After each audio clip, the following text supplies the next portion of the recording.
उसको लेंड कर सके, उसको फाइनेंस कर सके, वही उसका बिजनेस है।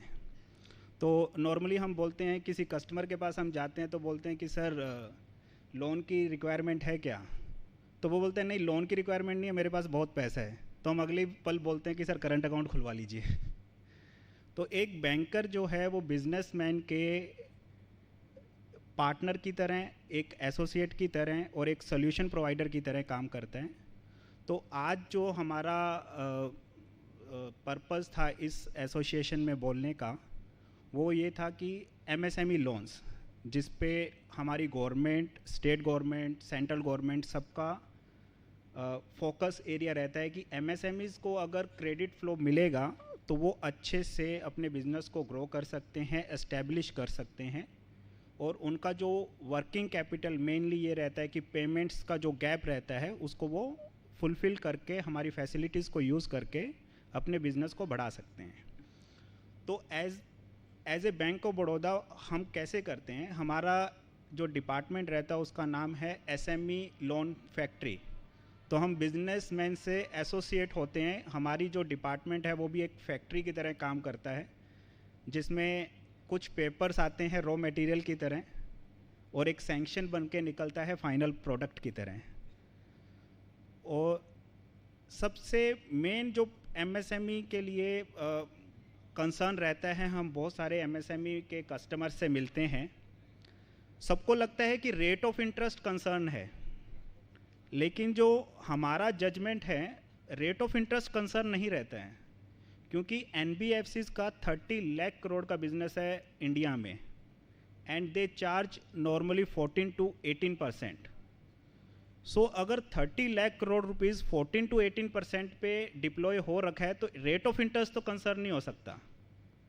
तो कंसर्न क्या है? कंसर्न ये है कि सबको लगता है कि यार आज फाइल दी, कल 5 चीज़ें आएंगी, कल अगले 5 दिन में अलग चीज़ें आएंगी और 2 महीने में लोन होगा, जबकि दूसरे जो एनबीएफसीज हैं वो आपको फास्ट देंगे। तो रेट ऑफ इंटरेस्ट कंसर्न नहीं है। कंसर्न ये है कि आप कितनी जल्दी अपनी रिक्वेस्ट को कंक्लूड कर सकते हैं और बहुत जल्दी फाइनेंस दे सकते हैं। तो we bank of Baroda understand this concern and we are ready to finance and our TAT is our turn around time. जब हमारे पास एप्लीकेशन आती है और सैंक्शन करते हैं, हम 7 to 10 डेज मैक्सिमम लेते हैं and we do sanction the loans. दूसरा कंसर्न ये रेट ऑफ इंटरेस्ट क्या होता है कि बैंक ऑफ बड़ौदा में bank of Baroda rate of interest decide नहीं करता है। अप टू 7.5 CR हमारा जो प्रोडक्ट है उसमें सिबिल एंड कोलेट्रल, उसके मिक्स में जो एक मैट्रिक्स है, तो रेट आप डिसाइड करते हैं। आपका जो सिबिल रेटिंग है वो आपका रेट डिसाइड करता है। तो bank of Baroda rate decide नहीं करता है, आपका सिबिल और कोलेट्रल का जो मैट्रिक्स रहेगा वो रेट डिसाइड करेगा। सेकंड, जैसे बिजनेसमैन आप भी करते रहे होंगे कि हर कस्टमर को एक रेट देते हैं क्या आप लोग? आपके जो कस्टमर्स हैं क्या सबको आप अपना प्रोडक्ट एक ही रेट पे देते हैं? मेरे को नहीं लगता कि आप अपना प्रोडक्ट हर कस्टमर को एक ही रेट पे देते होगे। वैसे ही बैंक भी अपना जो रेट है हर कस्टमर के लिए अलग रखता है। आप फील करते होंगे कि आपकी अगर 2 कंपनियां हैं तो एक ही बैंक से फाइनेंस है तो दोनों का रेट अलग अलग होगा।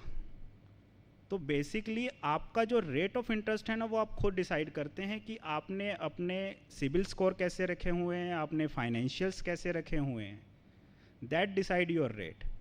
But as a representative of Bank of Baroda, as a SMELF head of Ahmedabad city region, we can assure you that our people are, they are knowledgeable, they understand your business, they are practical, they are ready to finance, they are ready to finance at, at a very quick way. So we request you all that give us an opportunity to finance you, to provide the banking services to you.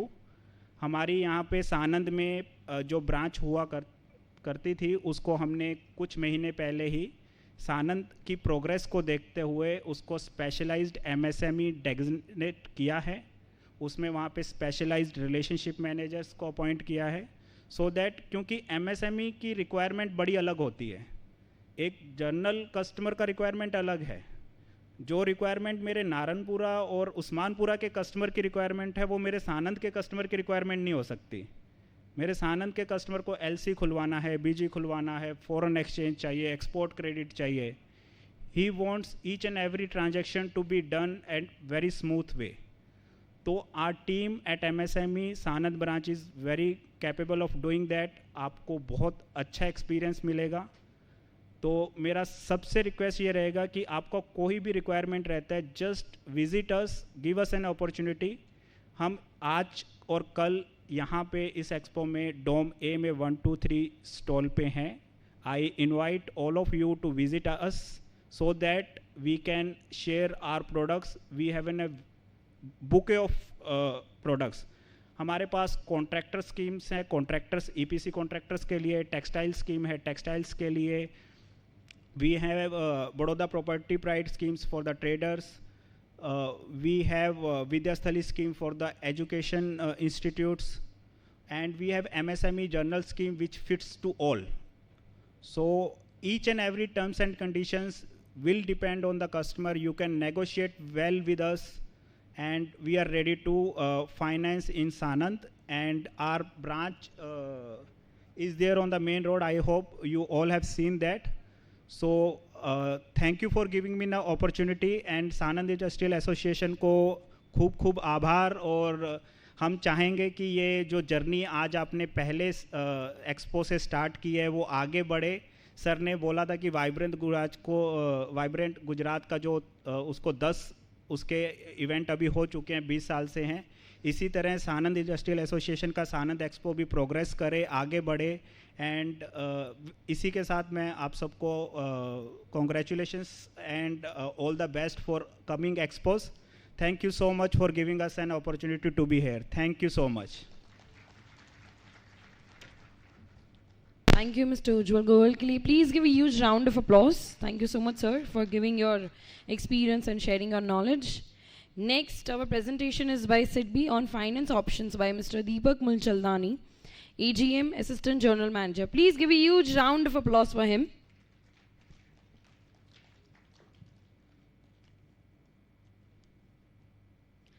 Sir, ke liye taaliyan ho jaye, please, everyone.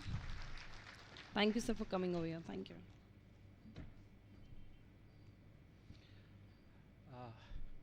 Good afternoon. मेरा नाम दीपक मुलचंदानी है। मैं small industries development bank of India SIDBI को represent कर रहा हूँ। मैं सबसे पहले तो सानंद इंडस्ट्रियल एसोसिएशन को बधाई देता हूँ कि उन्होंने अपना पहला इंडस्ट्रियल एक्सपो एसोसिएशन लेवल पे कंडक्ट किया है, उसके लिए खूब खूब बधाई। और जैसा कि ये कोई भी चीज़ नई होती है तो पहली बार की जाती है, तो कुछ कुछ लर्निंग्स होती है उसमें, तो मैं चाहूँगा कि उन लर्निंग्स को आगे करके आगे और फ्रूटफुल इस एक्सपो को बनाएं और एक प्लेटफॉर्म सभी इंडस्ट्रीज़ को दें। अभी हमने स्टॉल्स घूमे तो काफ़ी अच्छे स्टॉल्स हैं, काफ़ी लोगों ने इसमें पार्टिसिपेट किया है, एंड मैं जानता हूँ कि इसमें से बहुत कुछ अच्छी चीज़ें निकल के आएंगी। तो अभी हमने भी इसको पार्टिसिपेट किया है इसी के कि भाई ज़्यादा से ज़्यादा MSME इसमें से इससे जुड़े हैं, इसलिए हमने भी पार्टिसिपेट किया है। सिडबी के बारे में मैं 2 लाइन में बता दूं तो सिडबी भारत सरकार की एक संस्था है जो micro small and medium enterprise, जिसको हम लघु उद्योग बोलते हैं, उन सब के लिए प्रीमियर फाइनेंशियल इंस्टीट्यूशन है, उसके प्रमोशन, डेवलपमेंट और फाइनेंशियल के लिए। तो हम MSME रिलेटेड जितनी भी एक्टिविटीज़ होती है भारत में उन सब से जुड़े हुए हैं, चाहे वो फाइनेंस से रिलेटेड हो, चाहे वो डेवलपमेंट से रिलेटेड हो। अगर बात करें फाइनेंस की तो हम एक तो जो कमर्शियल बैंक्स हैं उनको रीफाइनेंस देते हैं MSME के पोर्टफोलियो के ऊपर, ये हमारा मेन एक्टिविटी है। इसके अलावा जो डायरेक्ट MSME हैं, जैसे कि साणंद में भी हमारे बहुत सारे कस्टमर्स हैं, डायरेक्ट जो MSMEs हैं उनको भी नए नए लोन प्रोडक्ट्स देते हैं, अच्छे अच्छे रेट्स पे देते हैं। आपके जो इंडस्ट्री की ज़रूरतों को समझ में आने की, इंडस्ट्री की क्या ज़रूरत है, उन सबको ध्यान में रख के भी हमने प्रोडक्ट्स बनाए हैं और उनको स्पेशल प्रोडक्ट्स देते हैं। इसके बाद आती है बात डेवलपमेंट की। तो डेवलपमेंट में हम जैसे कहीं पे बताऊं तो नॉर्थ ईस्ट में हमने सिलाई स्कूल्स चलाए हुए हैं एंटरप्रेन्योरशिप डेवलपमेंट के लिए। सेम आप अगर इधर देखोगे तो 3 महीने पहले एक अहमदाबाद हाट में हमने एक मेला किया था, स्वावलंबन मेला बोलते हैं। ये इस स्वावलंबन श्रृंखला का तीसरा मेला था, अहमदाबाद में तीसरा मेला किया था हमने। तो जिसमें हम क्या करते हैं कि जो छोटे छोटे कारीगर होते हैं उनको फ्री में स्टॉल देते हैं। जैसे आज आपने एक्सपो लगाया है, आज बहुत सारे आप लोगों ने एक्सपो लगाया है यहाँ पे साणंद इंडस्ट्रियल एसोसिएशन में। कुछ किसी ने 15,000 का फ़ी दिया होगा, किसी ने 20,000, जैसा स्टॉल का साइज़ है फ़ी दिया होगा। बट छोटे कारीगरों के लिए हम जो ये एक्सपो लगाते हैं उसमें हम उनको फ्री स्टॉल देते हैं। यानी करीबन 150 लास्ट जो एक्सपो था उसमें 150 कारीगरों ने भाग लिया था। फिर माटी के कलाकार हैं या छोटे कलाकार हैं, वो सब आते हैं अपने एक्सपो में, अपनी चीज़ें दिखाते हैं, उसमें बिक्री करते हैं। तो उनको उससे के लिए हम कुछ उससे चार्ज नहीं लेते। हमारा उद्देश्य है कि भाई इनमें से एंटरप्रेन्योरशिप स्किल बाहर आए। तो इस तरीके से एक्टिविटी है। जैसे अभी और मीडियम इंडस्ट्री, आपके जैसे इंडस्ट्रीज के लिए क्या काम कर सकते हैं कि जैसे इंडस्ट्री विजिट होगी, जैसे अभी आपके यहाँ पे इंडक्टोथर्म भी है, तो कुछ जैसे फाउंड्री वाले हैं हमारे, तो उन लोगों के साथ 2 साल पहले मिलके 40-50 फाउंड्री वालों को मिलके हम लोगों ने वहाँ पे उनकी इंडस्ट्रियल विजिट करा ली थी। तो इस टाइप के भी काम करते रहते हैं। और इसके अलावा हम सेंट्रल लेवल पे भारत सरकार की अलग अलग एमएसएमई की कमेटियों का भी पार्ट हैं। जैसे जो सेंट्रल की जितनी भी सब्सिडीज आती है सेंट्रल एमएसएमईज के लिए, तो उसका भी चैनलाइजिंग सिडबी करता है। तो ये है सिडबी के बारे में कुछ इंफॉर्मेशन जो मैं आपको देना चाहता था।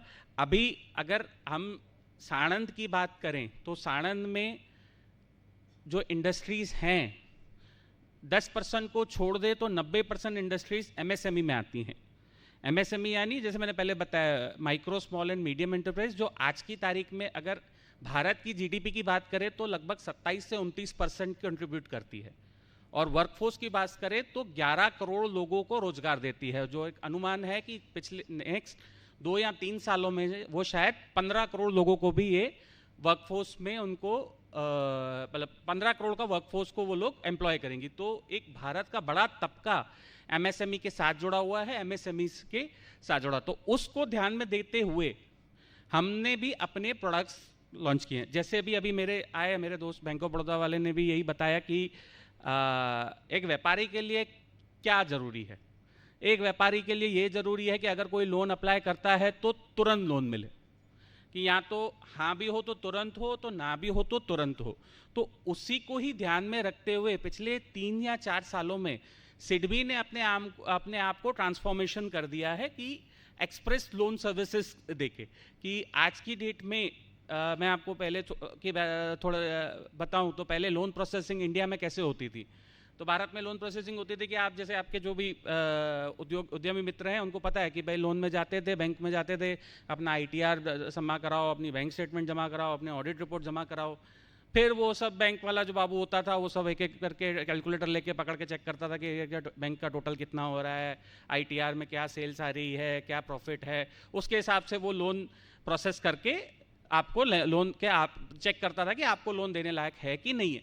तो इन सब में समय लगता था। तो अब हमने क्या किया है लास्ट 3-4 सालों से कि हमने इन सारी जो प्रोसेसेस है उसको डिजिटाइज कर दिया है कि आज की डेट में आपका जो सेल्स पकड़ना है तो वो कहाँ से पकड़ेंगे। तो सब लोग जीएसटी भरते हैं, तो जीएसटी के डेटा से डायरेक्टली हम सेल्स पकड़ लेते हैं। आईटीआर से आपके इनकम टैक्स की वेबसाइट से सारा आईटीआर का डेटा मैच कर लेते हैं।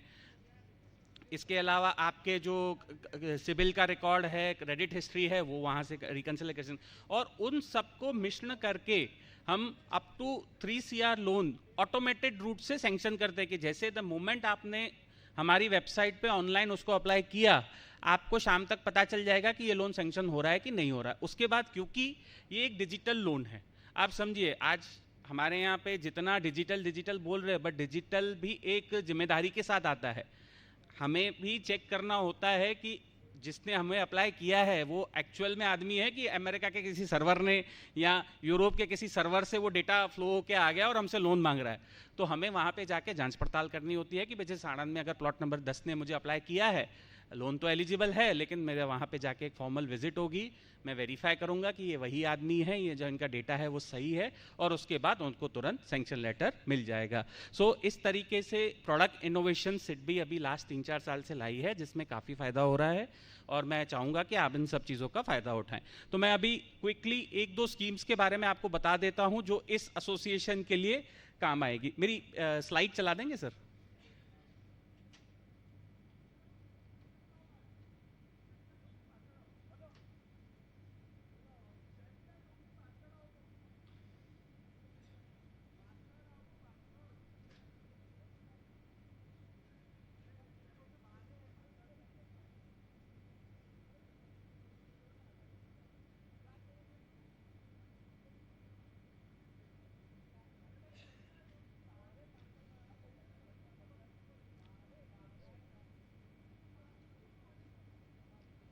जैसा कि मैंने बताया कि अगर आपका 3 से 5 दिन में हम सैंक्शन करके लोन दे सकते हैं, डिजिटल तरीके से मेथड है। अभी जो मैं आपको 1 या 2 प्रोडक्ट्स के बारे में बताऊंगा, आगे बढ़िए और आगे बताइए। एक और एक ये जो स्कीम है मैं अभी आपको हाईलाइट करना चाहता हूँ, जो हमारी अभी बिल्कुल आप समझो कि हॉट प्रोडक्ट जिसको बोलते हैं, या बिल्कुल आज की डेट में बिल्कुल लाइव स्कीम है, वो है 4E की स्कीम है, जो end to end energy efficiency है। हमारे यहाँ पे जितने भी मित्र हैं वो अभी पिछले 2-3 सालों से जो इंडस्ट्री का स्लैग आया है, तो शायद लग रहा है कि नई मशीनें या नया एक्सपांशन नहीं कर रहे हैं, लेकिन अब इस समय में करें क्या? तो खर्चा तो बचाना है, क्योंकि दिन ब दिन अदर ओवरहेड आप देखोगे कि लेबर का कॉस्ट भी बढ़ रहा है, रॉ मटेरियल का कॉस्ट भी बढ़ रहा है, सामने ऑपरेशनल कॉस्ट हाई हैं, तो सामने हम सेल्स में से इतना निकाल नहीं पा रहे हैं, प्रॉफिट तो घट ही रहा। तो लोग क्या कर रहे हैं, आज की डेट में 1-2 साल से हम देख रहे हैं कि लोगों का रुझान सोलर की तरफ बहुत बड़ा है, और हमारे प्रधानमंत्री का भी बहुत बड़ा एक उसमें मेजर शिफ्ट है कि भाई जितना हो सके आप अपने जो यूनिट का जो ऊर्जा है वो खुद ही उत्पन्न करें। तो 100 किलोवाट से लेकर लोग 1 मेगावाट 1.25 मेगावाट तक भी प्रोजेक्ट्स लगा रहे हैं। तो उसके लिए ही हमारे पास बढ़िया स्कीम है कि हम 7.5 करोड़ तक का लोन बिना किसी सिक्योरिटी पे 100% फाइनेंस पे दे देते हैं, जिसमें हमें कोई आपके बैंकर की या कोई भी आपके एग्जिस्टिंग बैंकर की इमूवेबल प्रॉपर्टी कुछ नहीं चाहिए। ये सिर्फ आपके जो मार्जिन में फिक्स डिपॉजिट के बैक्ड में ये लोन सैंक्शन हो जाता है, और इस पे जो ब्याज दर रहता है वो आज की तारीख में मार्केट में सबसे लोएस्ट है, 8-8.5% पे मिल जाता है। ऐसी स्कीम कहीं नहीं है। आप इवन मैं आपको ऐसा ब्लंटली बोल सकता हूँ कि आप अगर किसी सोलर वालों को भी बुलाओगे तो सबसे पहले मेरे बताने से पहले आपको यही बोलेगा कि सर आपको अगर फाइनेंस इस पे कराना है तो जाके सिडबी से करा लीजिए, उनका स्कीम सबसे बेस्ट है। तो ये 5 साल तक का लोन मिलता है, इसमें 1 टाइम 0.5% प्रोसेसिंग फ़ी रहती है, आधा टका प्रोसेसिंग फ़ी रहती है। बट इससे हमने भी जो देखा है, जो अनुभव किया है, जो सोलर वाले भी हमको भी बताते हैं कि जो अगर आप सोलर लगा रहे हो अपने कैपेसिटी का, अगर आपका 100 किलोवाट का कनेक्शन है और आप 100 किलोवाट का ही लगा रहे हो, तो लगभग 3.5-4 साल में पेबैक आ जाता है। यानी आपको 3.5-4 साल में, क्योंकि इससे क्या होता है कि एक तो ब्याज दर कम होने से आपकी ईएमआई कम आती है, और टेक्निकली ऐसा होता है कि जो लाइट बिल भरें इंडस्ट्री के लिए, लाइट बिल भरे, उसकी जगह हम सिडबी की ईएमआई भर दें, क्योंकि सिडबी की ईएमआई जो है वो तो 5 ही साल चलने वाली है। उसके बाद जो भी ये सोलर का जो असेट है वो अपना हो जाने वाला है, फ्यूचर का 5 साल के बाद का जो 25 साल उसकी प्रोजेक्ट की लाइफ होती है वो फ्री हो जाने वाली है। तो उसका मैं आप सभी लोगों से गुजारिश करूंगा कि अधिक से अधिक इस स्कीम का फ़ायदा उठाएं, हमारे पास अप्लाई करें। हमने भी यहाँ पे डोम 1 में 2 स्टॉल लिए हैं, 22 और 35 नंबर, उसमें हमारे ऑफिसर्स हैं जो आपको हमारी इसके अलावा भी और जितनी भी स्कीमें हैं सिडबी के, उसके बारे में आपको जानकारी देंगे डिटेल्ड में। आपको अगर कुछ क्वेश्चंस हैं, कुछ पूछना है, जैसे मैंने बताया कि हमारा पूरा डिजिटल है, आपको मेरी ब्रांच आने की ज़रूरत नहीं है, आप ऑनलाइन अप्लाई कर दीजिए, मेरा ही ऑफिसर आएगा, आपकी विजिट करेगा, जांच पड़ताल करेगा और आपको सैंक्शन कर देगा। इसके बाद भी हमारा जो इसके बाद वाला प्रोसेस है कि पहले के ज़माने में हम जाके बैंकों में जाके एग्रीमेंट साइन करते थे, एफिडेविट देते थे, तो उसकी भी ज़रूरत नहीं है। हमारा डॉक्यूमेंट एग्जीक्यूशन भी जो इसके बाद के स्टेप होता है लोन सैंक्शन करने के बाद, वो भी पूरा ऑनलाइन है, वो भी आधार OTP के थ्रू आप अपने घर पे बैठ के कर सकते हैं, इन अ वे कि हमने अपने आप को एक बैंक से एक डिजिटल इंस्टीट्यूशन में बदल दिया है। तो उसका पूरा लाभ उठाइए, और मैं आशा करता हूँ कि इस एक्सपो से आप सबको बेनिफिट होगा और आप सिडबी की स्कीमों के साथ और से और जुड़ पाएंगे। धन्यवाद।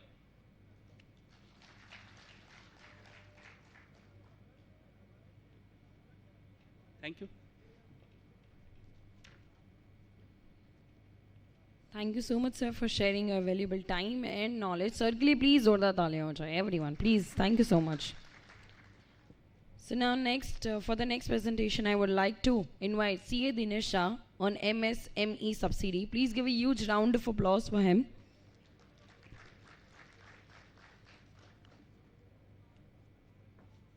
Welcome, sir.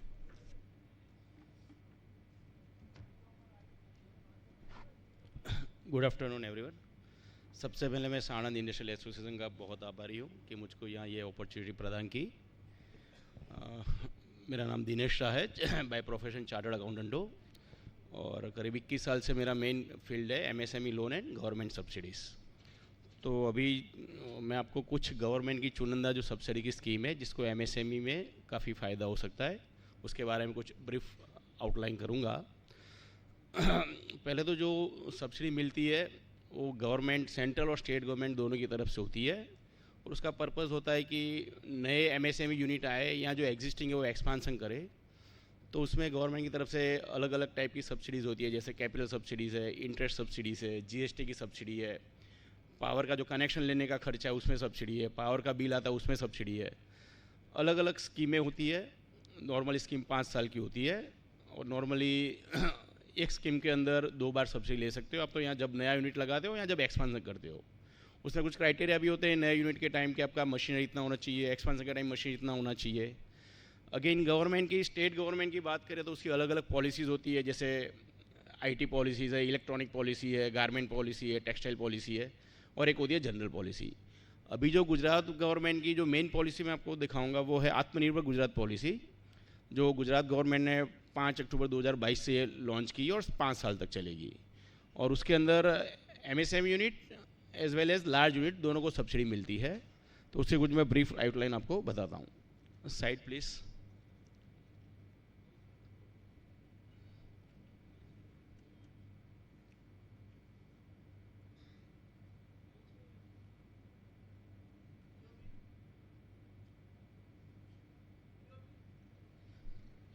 Dinesh Shah, MSME subsidy.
तो ये जो पॉलिसी है आत्मनिर्भर गुजरात सब्सिडी स्कीम, ये गुजरात गवर्नमेंट की है और ये 5/10/2022 से 4 अक्टूबर 2027 तक, मतलब 5 साल के लिए है। और इसके अंदर capital subsidy, interest subsidy, GST subsidies और दूसरे भी अलग अलग प्रकार की सब्सिडी के बेनिफिट्स है। Next please. एमएसएमई में जैसे 3 क्राइटेरियाज है, माइक्रो, स्मॉल और मीडियम।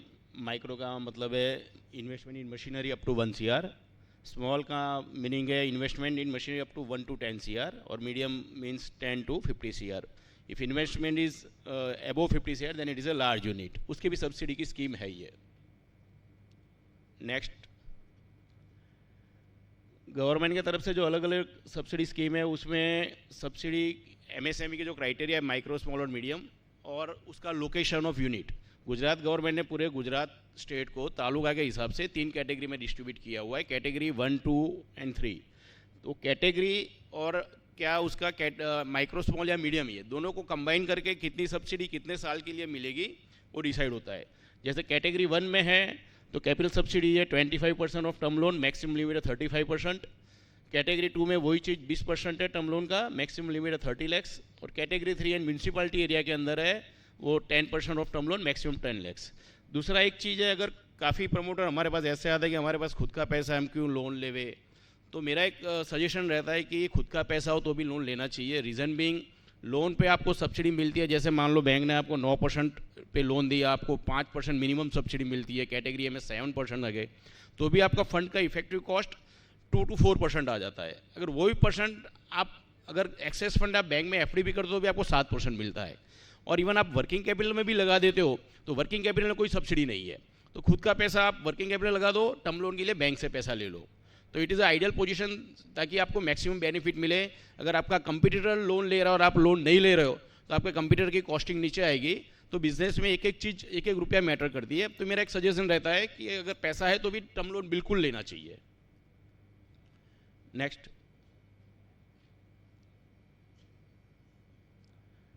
जो दूसरा मेन बेनिफिट है वो इंटरेस्ट सब्सिडीज़ है।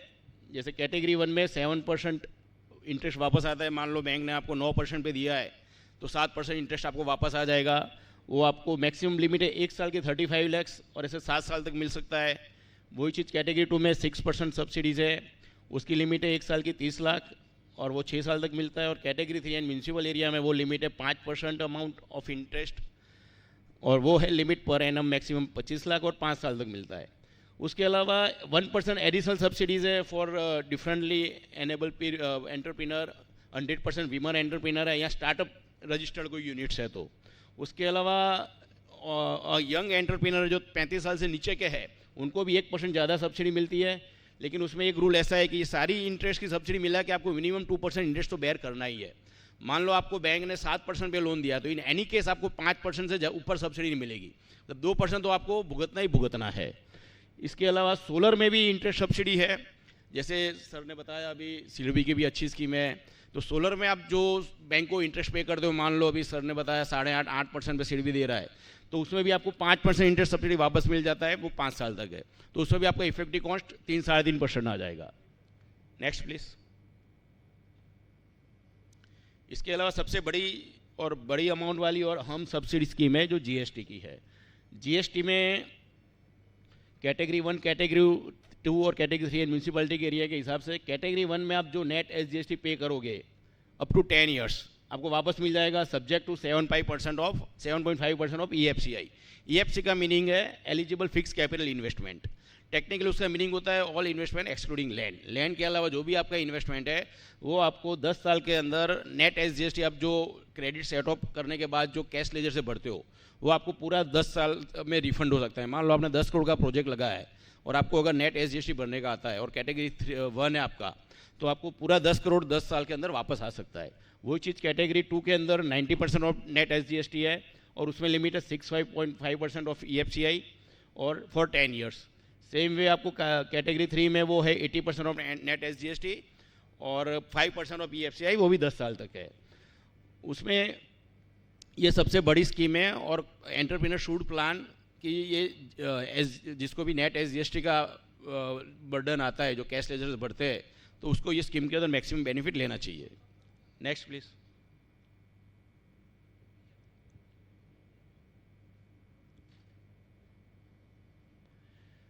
जो सब्सिडीज़ है वो गवर्नमेंट की तरफ से manufacturing as well as service sector को भी है। सर्विस सेक्टर में स्पेसिफिक सर्विस सेक्टर जो मेंशन की हुई है उनको ही मिलता है, सारी सब सर्विस सेक्टर को नहीं मिल रही है। और सर्विस सेक्टर में ओनली इंटरेस्ट सब्सिडी है, कैपिटल सब्सिडी नहीं है। नेक्स्ट। इसके अलावा और भी बहुत सारी सब्सिडीज़ है गवर्नमेंट की तरफ से, जैसे आप एम्प्लॉय का पीएफ भरते हो, जो एम्प्लॉयर का स्टेक है वो आपको 10 साल तक वापस मिल जाता है। कोई भी कंजम्पशन एनर्जी इक्विपमेंट लगाते हो तो उसमें सब्सिडी है। जेईडी सर्टिफिकेट लेते हो, एसएमई आईपीओ के लिए जो खर्चा होता है उसमें 5 लाख तक सब्सिडीज़ है। कोई टेक्नोलॉजी एक्वायर करते हो फॉरेन के इंस्टीट्यूट से तो उसमें 50 लाख तक सब्सिडी है। पेटेंट रजिस्ट्रेशन पे 25 लाख तक सब्सिडी है। क्वालिटी सर्टिफिकेशन लेते हो, इवन एग्जीबिशन में पार्ट लेते हो उसकी भी सब्सिडीज़ है। पावर का जो कनेक्शन लेते हो उसमें जो डिपॉजिट के अलावा जो पावर का एक्सपेंस है उसमें 35% मैक्सिमम 5 लाख तक सब्सिडीज़ है।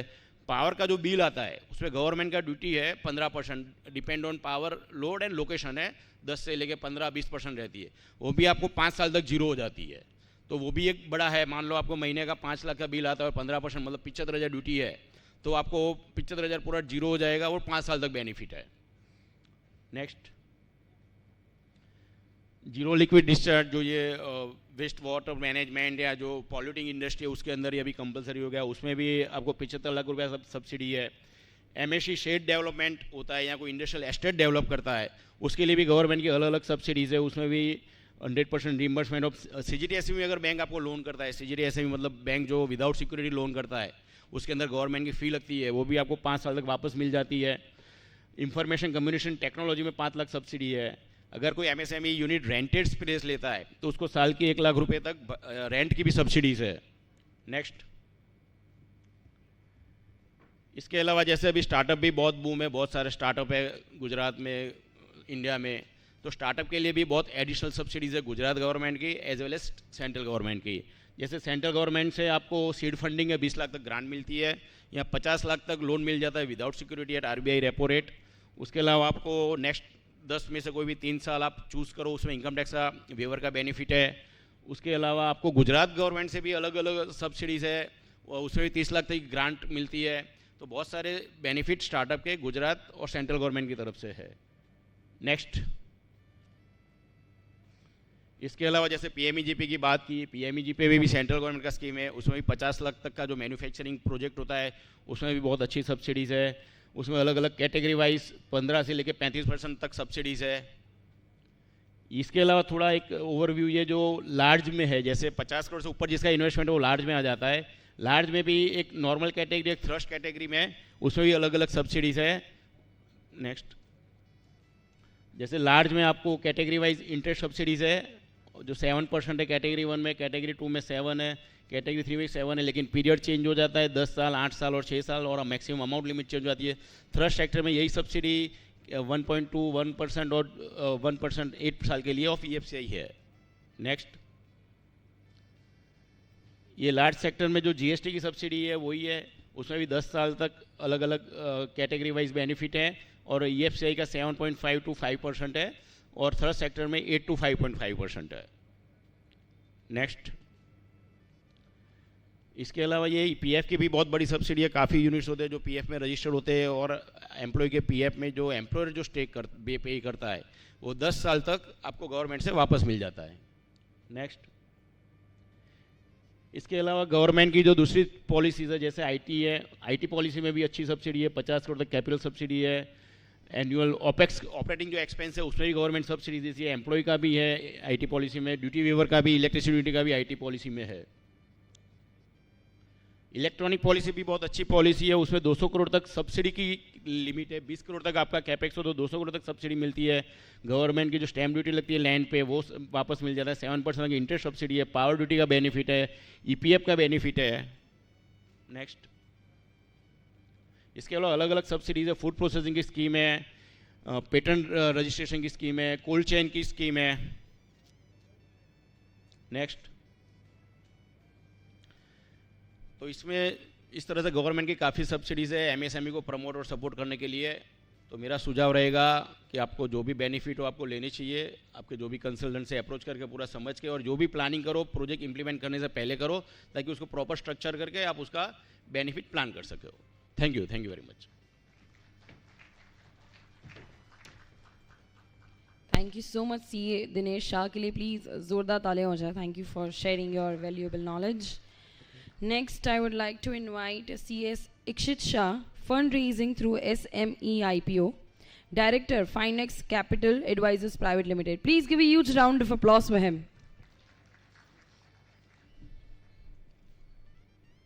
Welcome, sir.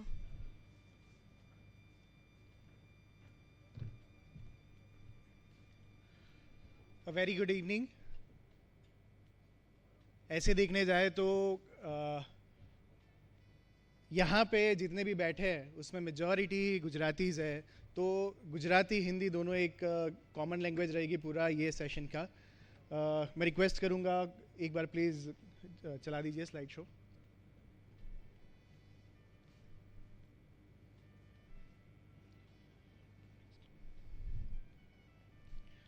सो बेसिकली मैं एक ओवरऑल बैकग्राउंड दे देता हूँ कि एसएमई लिस्टिंग क्या है।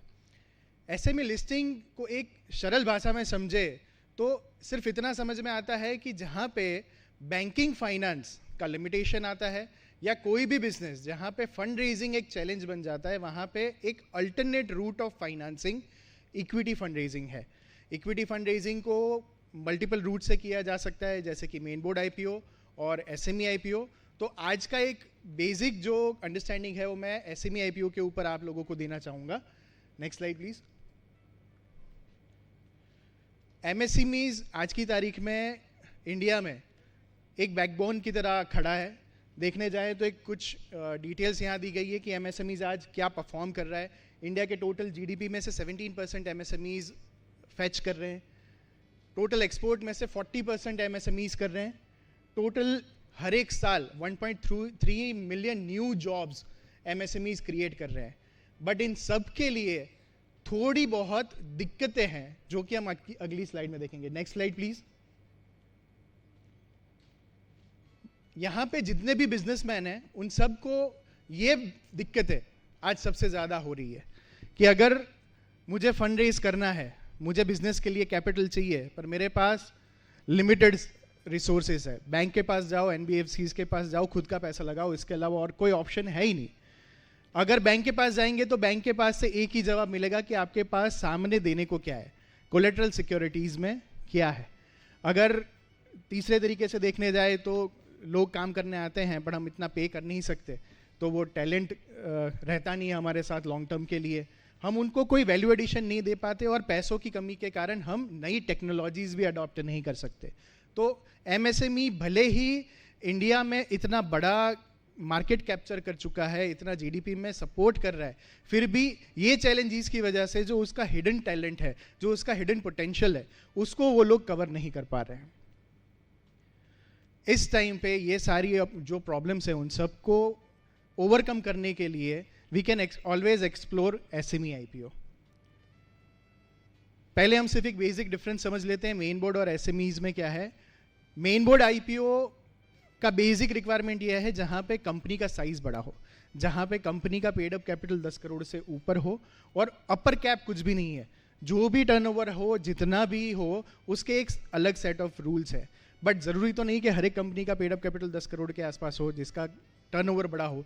तो गवर्नमेंट ने 2015 में एक इनिशिएटिव लिया जिसमें 2 स्टॉक एक्सचेंजेस का शुरुआत किया गया, Bombay stock exchange, national stock exchange, और दोनों के लिए एक प्लेटफॉर्म क्रिएट किया गया जहां पे जो कंपनीज छोटे स्केल पे है उन लोगों को एक अलग फंड रेजिंग का टूल दिया गया जिसको हम एमएसएमई लिस्टिंग बोलते हैं, जिसके एलिजिबिलिटी क्राइटेरियाज यहाँ पे दिए गए। एक बेसिक एलिजिबिलिटी क्राइटेरिया बताऊं दूं, जो कंपनी का पेड अप कैपिटल 10 करोड़ से ऊपर हो पर 25 करोड़ से नीचे हो, मतलब कि ऐसी कंपनी की जो परफॉर्म कर रही है पर एक्सपोनेंशियल ग्रोथ प्लान है पर उसके पास ग्रोथ कैपिटल नहीं है।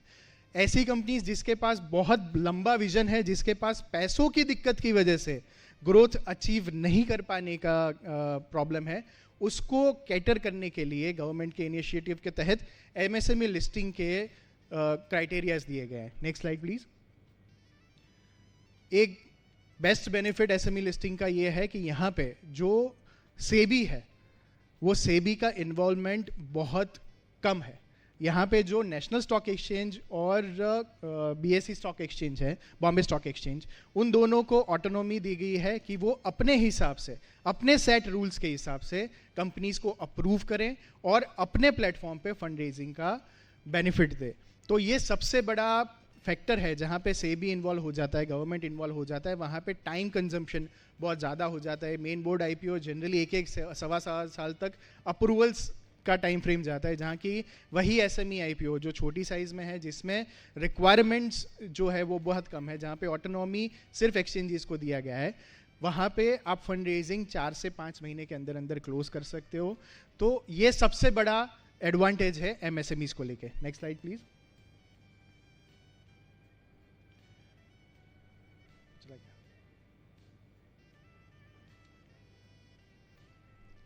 नेशनल स्टॉक एक्सचेंज और बॉम्बे स्टॉक एक्सचेंज दोनों की शुरुआत 2015 के आसपास हुई। 2015 में एक्सचेंजीज ने अपने MSME प्लेटफॉर्म्स बनाए। और इससे पहले वाली स्लाइड कर दीजिए सर। अगर हम एलिजिबिलिटी क्राइटेरियाज को थोड़ा डिटेल में स्टडी करें तो उसके लिए we are also available at the dome B 26 number के स्टॉल पे हम अवेलेबल हैं। आपकी कंपनी की नीड्स को समझते हुए हम आपकी एलिजिबिलिटी को ढंग से प्रिफर कर पाएंगे, आपको चेक करके बता पाएंगे कि क्या आपकी कंपनी एक्चुअल में एलिजिबल है कि नहीं। But it is never late for an SME IPO, because आज का जो मार्केट है वो इंडिया का मार्केट है, वो हमेशा ग्रो करने वाला है। और हमेशा मैं हर एक प्रमोटर को बोलता हूं कि मेन बोर्ड IPOs में अगर आपके पास 1000 रुपये का टर्नओवर है, 1000 से 2000 करने में शायद 3 से 4 साल जाएंगे।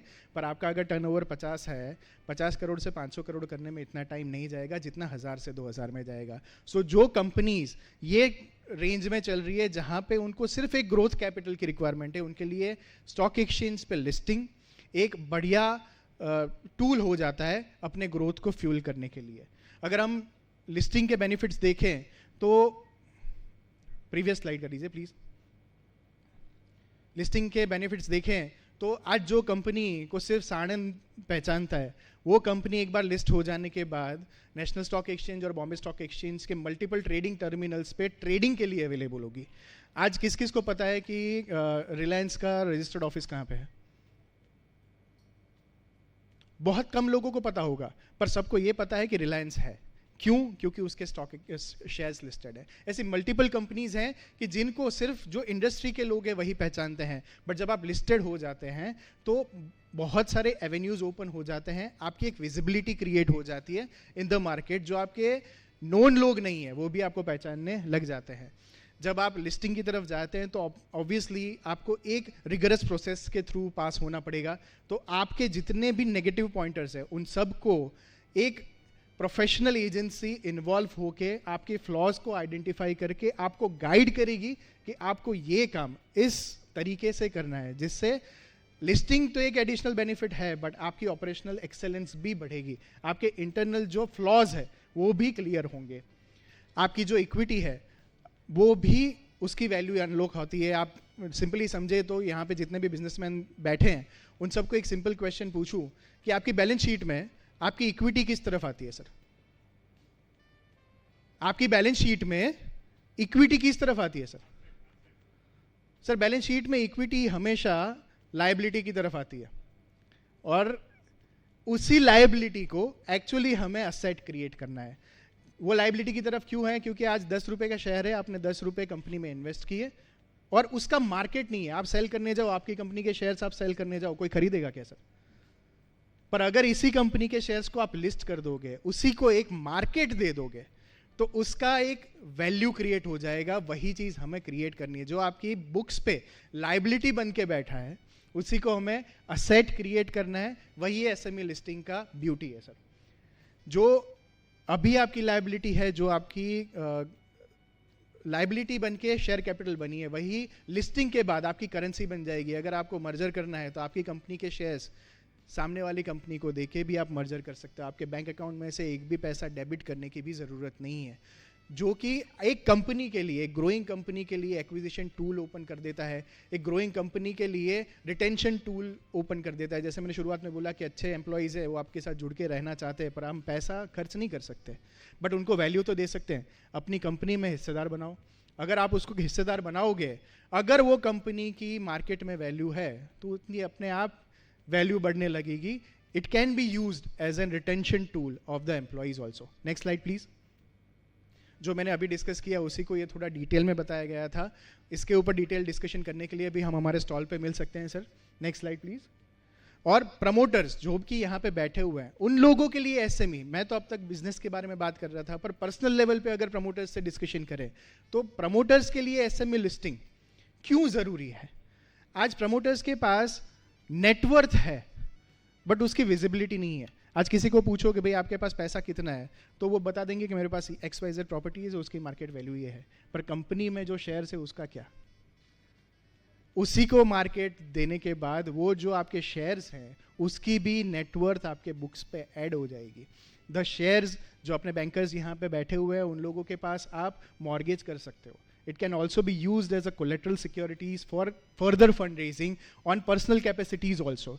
So प्रमोटर्स के लिए आज कितने सारे प्रमोटर्स को कंपनी के प्रमोटर फाउंडर्स के तरीके से जाना जाता है, उनकी प्रोफाइल बिल्डिंग होती है, उनकी वेल्थ क्रिएशन होती है, उनकी फैमिली को एक सक्सेशन प्लानिंग के तरीके से भी एसएमई लिस्टिंग को लोग देख सकते हैं. Next slide please. Next slide please. जो कॉमन कंसर्न्स हैं कि चलो मैं आज लिस्टिंग कर दूं, तो कोई भी कंपनीज के लिए सबसे बड़े क्वेश्चंस यही आएंगे कि मैं क्या प्राइस पे आईपीओ लाऊंगा, मेरी बिजनेस की कॉन्फिडेंशियलिटी रहेगी कि नहीं रहेगी, मेरे मार्केट में से मेरे को इंटरवेंशन तो नहीं हो जाएगा, मेरा कंपनी कोई टेक ओवर करके तो नहीं चला जाएगा. बट ये सारे मैं बोलना चाहूँगा, mind my words, all of these are myths. ये मिथ है सर. एक बार जब तक कोविड की शुरुआत में सबको पता था कि कोविड अगर आपने किसी को छू लिया हो जाएगा, आप गए. जब डॉक्टर के पास जाते हो, प्रॉपर डायग्नोसिस होता है, उसके स्टेजेस के बारे में पता करते हो, तब पता चलता है कि सीवियरिटी कितनी है. यहाँ से पता क्या चलता है कि आपको एक प्रोफेशनल हेल्प हमेशा चाहिएगी, नहीं तो ये मिथ्स आपके हमेशा एक बाउंड्री बैरियर्स बनते रहेंगे. That is where we come in to picture. Next slide please. Next slide please. एक बेसिक ओवरव्यू दे देता हूँ कि कंपनी का आईपीओ अगर लाना है तो नॉर्मल प्रोसेस क्या होगी. कंपनी को आईपीओ लाने से पहले हमें थोड़ा रिस्ट्रक्चर करना पड़ेगा. जो एग्जिस्टिंग तरीके से बिजनेस कर रहे थे, वो बिजनेस हम गोइंग फॉरवर्ड कैसे स्ट्रक्चर तरीके से कर सकते हैं, उसका रिस्ट्रक्चरिंग होगा. फिर आपका एक पूरा बुकलेट बनेगा, लगभग 400 से 500 पेज का बुकलेट बनता है, जिसमें आपकी कंपनी के बारे में पूरा इतिहास लिखा गया है. ऐसे इट इज़ बेसिकली जब अरेंज मैरिज शादी करने के लिए जाते हैं तो आपकी जैसे बायोडेटा लेके जाते हो, वैसे ही आपको स्टॉक एक्सचेंज के पास अपना पूरा बायोडेटा लेके जाना है. और वही स्टॉक एक्सचेंज अपने वेबसाइट के थ्रू इन्वेस्टर्स, पोटेंशियल इन्वेस्टर्स को दिखाएगा, और वही पोटेंशियल इन्वेस्टर्स आपकी कंपनी में इन्वेस्ट करेंगे. सो बेसिकली ये जो ओवरव्यू है वो आपको फ्लो चार्ट के तरीके से दिखाया गया है कि आपको आईपीओ से लेके लिस्टिंग तक कितने स्टेप्स करने हैं. इसके लिए डिटेल डिस्कशन के लिए we are always available. Next slide please. 2024 में आप नहीं मानोगे सर, अब तक सिर्फ एसएमई स्पेस पे 1200 करोड़ प्लस का फंड रेजिंग सिर्फ 5 महीने में हो चुका है सर. 1200 करोड़ सर. सो आप समझ सकते हैं कि इस एसएमई लिस्टिंग से कितने लोग बेनिफिट सिर्फ ये 4 महीने में ले चुके हैं सर. और this has always been a long standing record. आप उसके बाजू में देख सकते हैं कि जिस कंपनी को 65 करोड़ रुपए की ज़रूरत थी, उसके सामने इन्वेस्टर्स ने उनको 557 करोड़ रुपीस का सब्सक्रिप्शन दिया. And number goes on. ये पूरा लिस्ट मैं सिर्फ इसीलिए लाया हूँ कि इतनी सक्सेस स्टोरीज़ में मुझे साणंद में से मिनिमम 10 से 15 स्टोरीज और ऐड करनी है sir. So all of us are always available here. और जैसे हमारे साथ बाकी लोग भी जुड़े हुए हैं, बैंकर्स के लिए भी एक पॉजिटिव पॉइंट है कि बहुत सारी बार बैंकर्स हैं, वो फंड देना चाहते हैं पर उनके रेगुलेटरी फ्रेमवर्क के अंदर वो फंड्स नहीं दे सकते. वेयर अगर इक्विटी फंडिंग हो जाता है तो बहुत सारे एवेन्यूज़ ओपन हो जाते हैं बैंकर्स को भी पैसा देने के लिए. जैसे सर ने बोला कि आप सब्सिडी के बेनिफिट्स भी लिस्टिंग के बाद ले सकते हैं. ये लिस्टिंग के साथ जो एक्सपेंसेस हो रहे हैं उसके ऊपर भी government of Gujarat is giving subsidies. तो ये सारे एवेन्यूज़ एक्सप्लोर कर सकते हैं. And I would like to draw your attention कि हमारे साथ यहाँ पे नेशनल स्टॉक एक्सचेंज से मिस्टर चेतन व्यास भी अवेलेबल है, who heads the entire Gujarat division, जो एमएसएमई स्पेस में नेशनल स्टॉक एक्सचेंज का जो गुजरात डिवीजन है, he heads it. And I would just request 2 minutes of his to just come on stage and give a basic brief introduction on NSE, and then we'll conclude the session. Please, Chetan sir.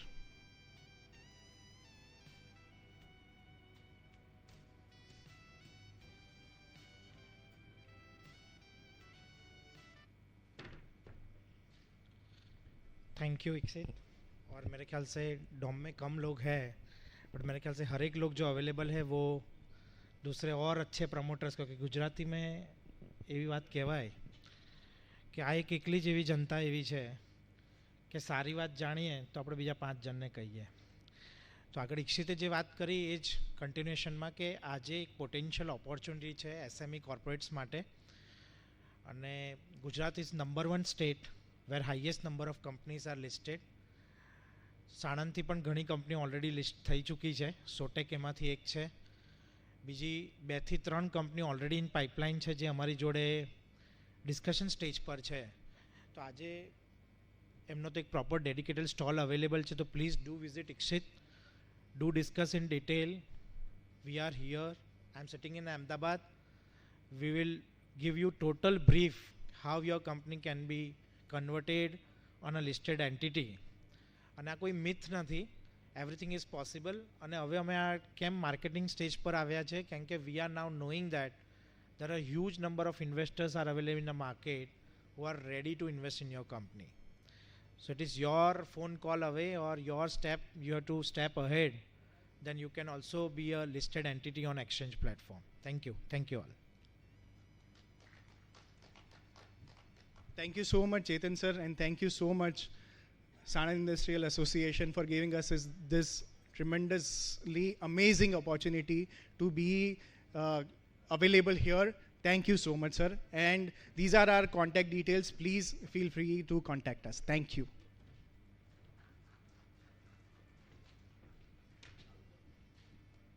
Thank you so much, sir. Sir, can you please give a huge round of applause? So now we have last subject of the day, that is empowering tomorrow, a renewable energy revolution. In the wake of climate change concerns and a global shift towards a sustainable practices, was seminar Empowering Tomorrow, a Renewable Energy Revolution is designed to explore the dynamic landscape of renewable energy.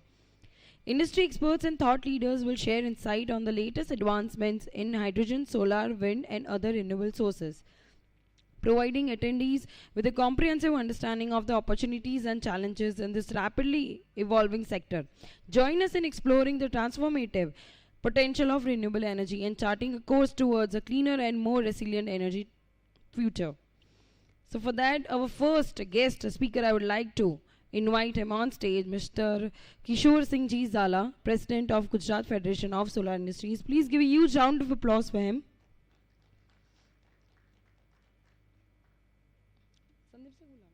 Okay, there is a change.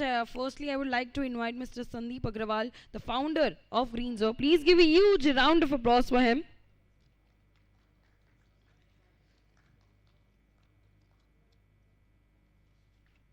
Welcome, sir. Hello, good afternoon everyone. तो आप लोगों में से कौन कौन solar energy को जानता है? 1 2 3 4 5 6. झाला जी का ज़्यादा बड़ा हाथ उठा, वो हमारे एक्सपर्ट है. पर पीछे वाले भी जानते हैं क्या, जो उधर बैठे हैं? हाँ, एक गेट के पास भाई साहब हैं, वो भी जानते हैं.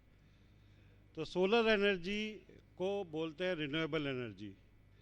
और जो भी एनर्जी, जैसे सोलर है, हाइड्रो है, और यूरेनियम से उत्पन्न होने वाली एनर्जी है, हाइड्रोजन से उत्पन्न होने वाली एनर्जी है, उसको रिन्यूएबल एनर्जी बोलते हैं. तो हाथ ज़्यादा उठे थे, और आप लोगों को मैं अपना परिचय भी दे देता हूँ. मेरा नाम है Sandeep Agarwal, Greenzo energy India limited का मैनेजिंग डायरेक्टर हूँ. और हम सानंद में GIDC में एक फैक्ट्री लगा रहे हैं जिसमें इलेक्ट्रोलाइज़र बनेगा. इलेक्ट्रोलाइज़र क्या होता है ये भी बताएंगे हम आपको, और उससे क्या बनता है वो भी बताएंगे, और उसका क्या यूज़ होता है वो भी बताएंगे. देखिए, इलेक्ट्रोलाइज़र एक मशीन है जिस मशीन से हम वाटर का अगर उसको इनपुट देते हैं, including mixing of the electrolyte, और इलेक्ट्रिसिटी पास करते हैं, तो एक इलेक्ट्रोलाइसिस प्रोसेस होता है जो डेवलप होता है. हम लोगों ने 10th 11th 12th में भी एक प्रैक्टिकल किया था साइंस की क्लास में और लैब में. एक बीकर लेके उसके अंदर हमने पानी भर के पावर डिप्लॉय करी थी, तो इलेक्ट्रोलाइसिस हुआ था. और हाइड्रोजन का फार्मूला होता है H2O. Hydrogen will B separate and oxygen will be separate. इस प्रोसेस को इलेक्ट्रोलाइसिस प्रोसेस कहते हैं. तो किस किस को ये बात पहले से पता थी? एक बार हाथ उठाओ. 1 2 3 4. तो ठीक है. तो अब इसका मतलब बताना ज़्यादा ज़रूरी है, क्योंकि बहुत सारे लोगों को नहीं पता है और बहुत सारे कम लोगों को पता है. जो हमने मशीन बनाई है उसको इलेक्ट्रोलाइज़र बोलते हैं, और उसकी कैपेसिटी को जाना जाता है मेगावाट के तरीके से. जैसे हम एयर कंडीशन को कैसे जानते हैं? टन्स में. 1 टन का AC है, 1.5 टन का AC है, तो it means it consumes power. अगर मैं 1 मेगावाट बोलता हूँ तो 1 मेगावाट पावर कंज्यूम करके वो एक certain amount of hydrogen develop करेगा, that is 18 kg of the hydrogen will be produce by consuming the 1 megawatt of the power. इस तरह के जो इलेक्ट्रोलाइजर हैं अभी तक भारत में अवेलेबल नहीं थे। 1 मेगावाट और 2 मेगावाट और 5 मेगावाट के इलेक्ट्रोलाइजर स्टैक बनाने का हमने यहाँ पे विज़न रखा है कि हम यहाँ सानंद में इस कैपेसिटी की पावर कंज्यूम करके एक मास स्केल में हाइड्रोजन डेवलप करेंगे।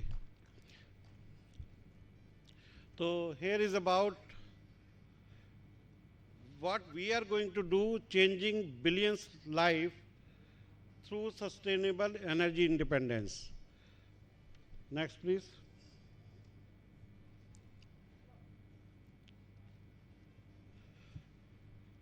नेक्स्ट, तो ये कंपनी तो आपको हमने थोड़ी बताई है कि हमारी दिल्ली बेस्ड कंपनी है और सानंद में प्रोजेक्ट लगा रहे हैं।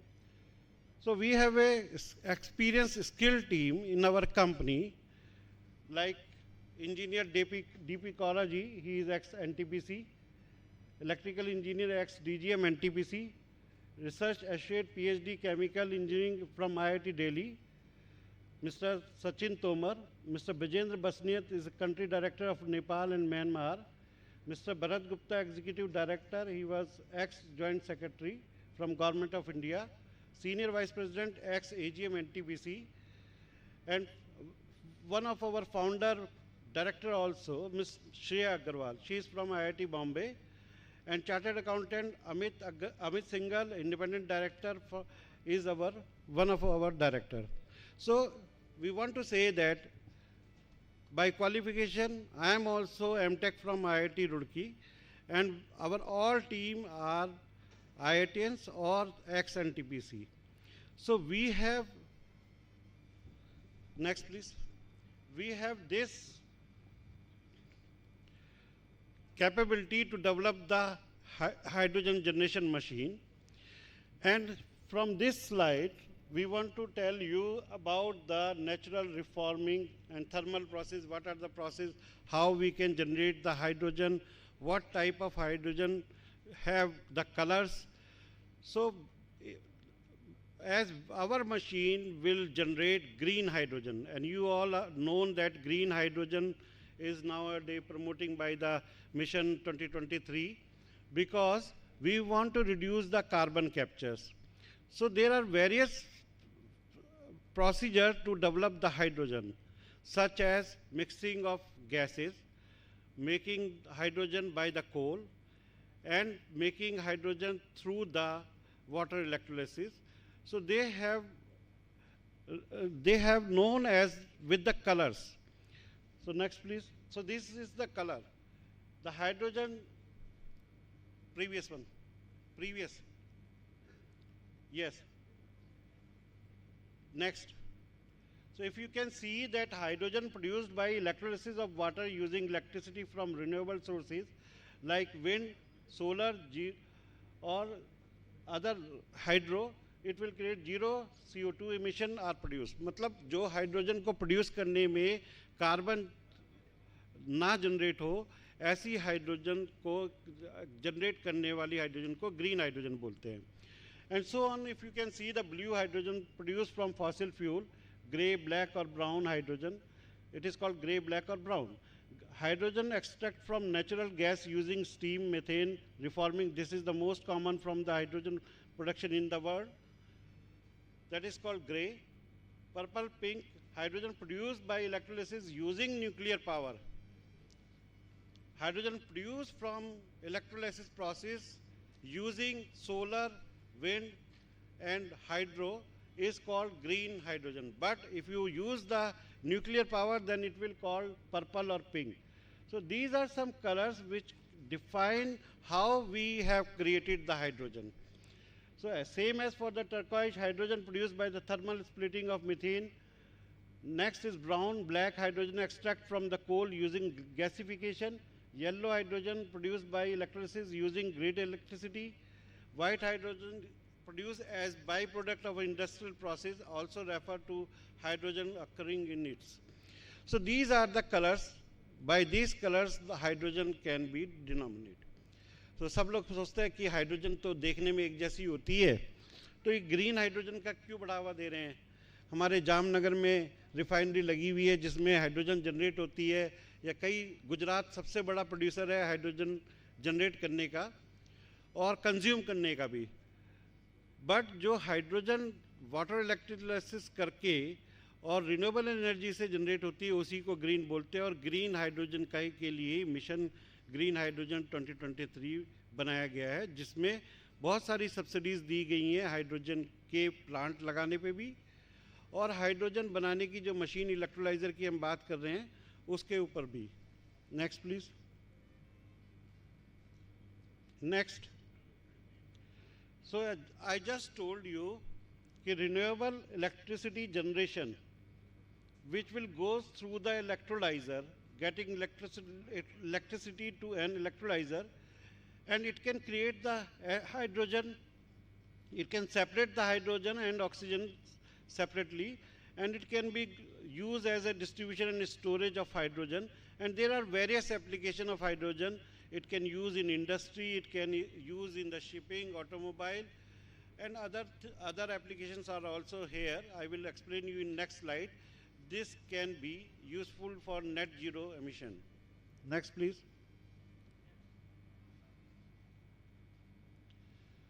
So this is the process chart, how we can add water and treat it with the electrolyzer, and hydrogen we can separate and oxygen we can separate.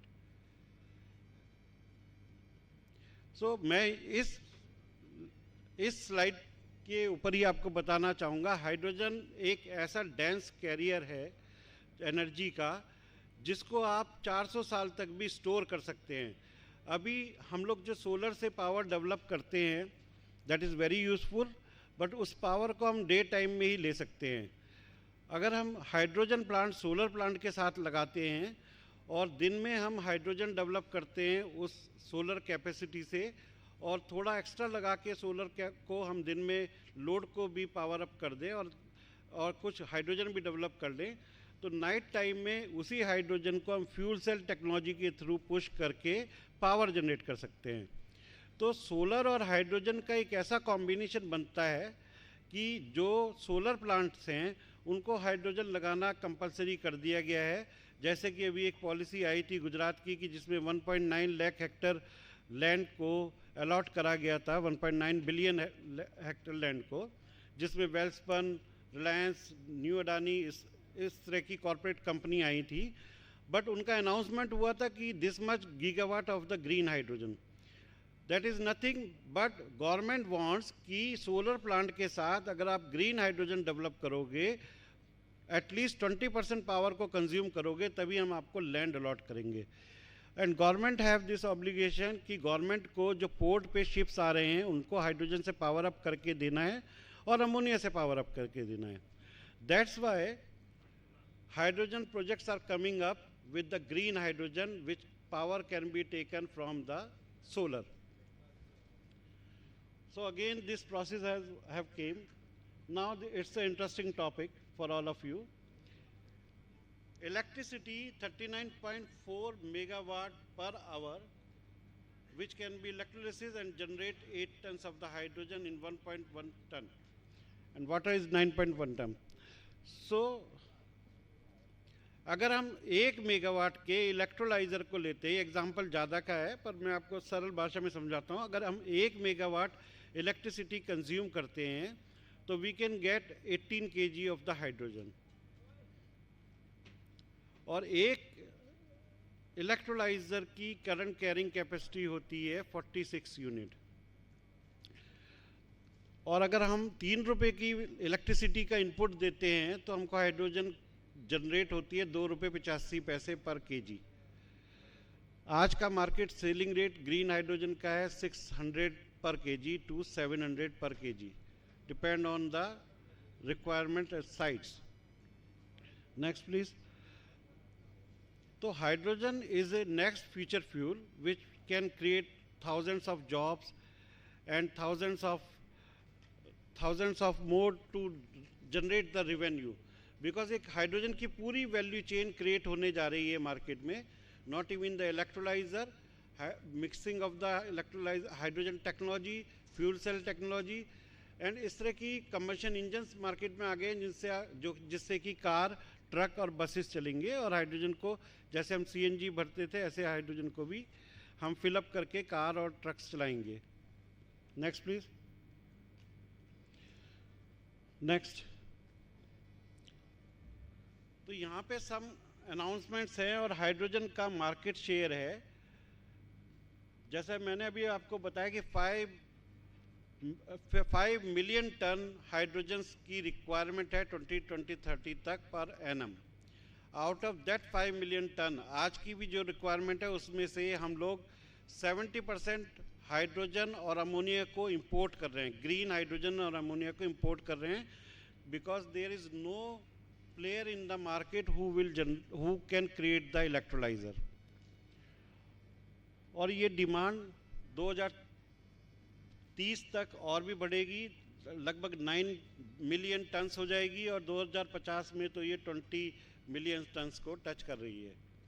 ये नीचे साइड में आप जो हाइड्रोजन डिमांड क्लाउड देख रहे हैं 10 fold bye 2050 तक, उसमें अगर आप देखेंगे तो ज़्यादातर जो मार्केट शेयर इंक्रीज हो रहा है वो ग्रीन हाइड्रोजन का हो रहा है।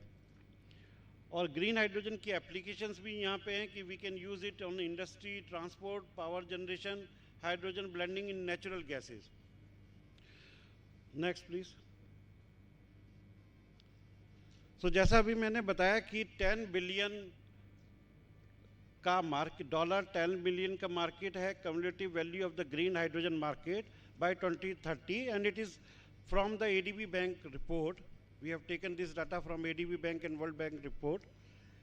Annual electrolyzer market size is $5 billion.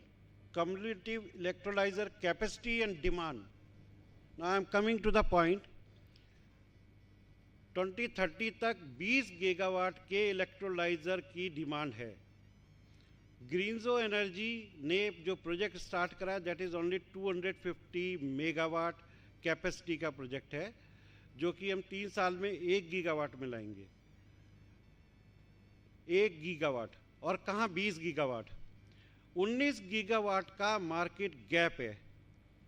कुछ लोग हमारे इन्वेस्टर भी बैठे हैं यहाँ पे, वो मेरे से पूछते भाई तुम्हारा कंपटीशन किससे है, और तुम्हारा उसने भी बनाया, उसने भी बनाया, उसका भी अनाउंसमेंट है। तो मेरा उनसे यही कहना है कि अगर मेरे जैसे 150 और लोग भी आते हैं और तो भी मुझे मार्केट की चिंता नहीं है, और मैं तो चाहूँगा कि प्रोडक्ट को स्केलेबल करना चाहिए। हमारे एक मेंटर यहाँ पे सुबह थे, प्रकाश भाई वर्मोरा जी, मैं उनके पास बैठा था, मैं वो उनसे बोलता था मैं पेटेंट नहीं कराऊंगा टेक्नोलॉजी को, मैं इसको स्केलेबल नहीं होने दूंगा, मैं अडानी के साथ टाई अप नहीं करूंगा। ही गिव मी ए विज़न, क्यों नहीं करोगे? अगर आप अपने देश के लिए कुछ करना चाहते हो, नेशन के लिए कुछ करना चाहते हो, तो टेक्नोलॉजी को स्केलेबल करो, लोगों को सिखाओ कि इलेक्ट्रोलाइजर कैसे बनता है, तभी तो कार्बन रिड्यूस होगा, तभी तो आपका जो विज़न है पूरा होगा, तभी तो देश का विज़न पूरा होगा। तो मुझे इससे कोई डरने की ज़रूरत नहीं है कि मेरा कंपटीशन क्या होगा। मैं भी चाहता हूं कि सानंद का हर इंडस्ट्रियलिस्ट इलेक्ट्रोलाइजर बनाए और मार्केट में उसको दे, ताकि हम अपनी कंट्री को भी सेल्फ सफिशिएंट कर सकें और ग्लोबली भी हम इलेक्ट्रोलाइजर पहुंचा सकें। जैसा आपने आज सुबह देखा कि मेरी पहली मशीन बनी, सब लोग कहते थे भाई आपने अभी लैंड ली है और रिसर्च करी है, पेपरों पे कंपनी है, इलेक्ट्रोलाइजर बनेगा कि नहीं बनेगा कोई किसी को नहीं पता। 4-5 महीने पहले की बात है कि मैं किसी एक बड़े आदरणीय बहुत रेस्पेक्टेड आदमी के साथ बैठा था, उन्होंने बोला मुझे कि संदीप आप ये सब कुछ छोड़ के फैक्ट्री बनाना, ये करना वो करना सब बंद करके एक मशीन बनाओ।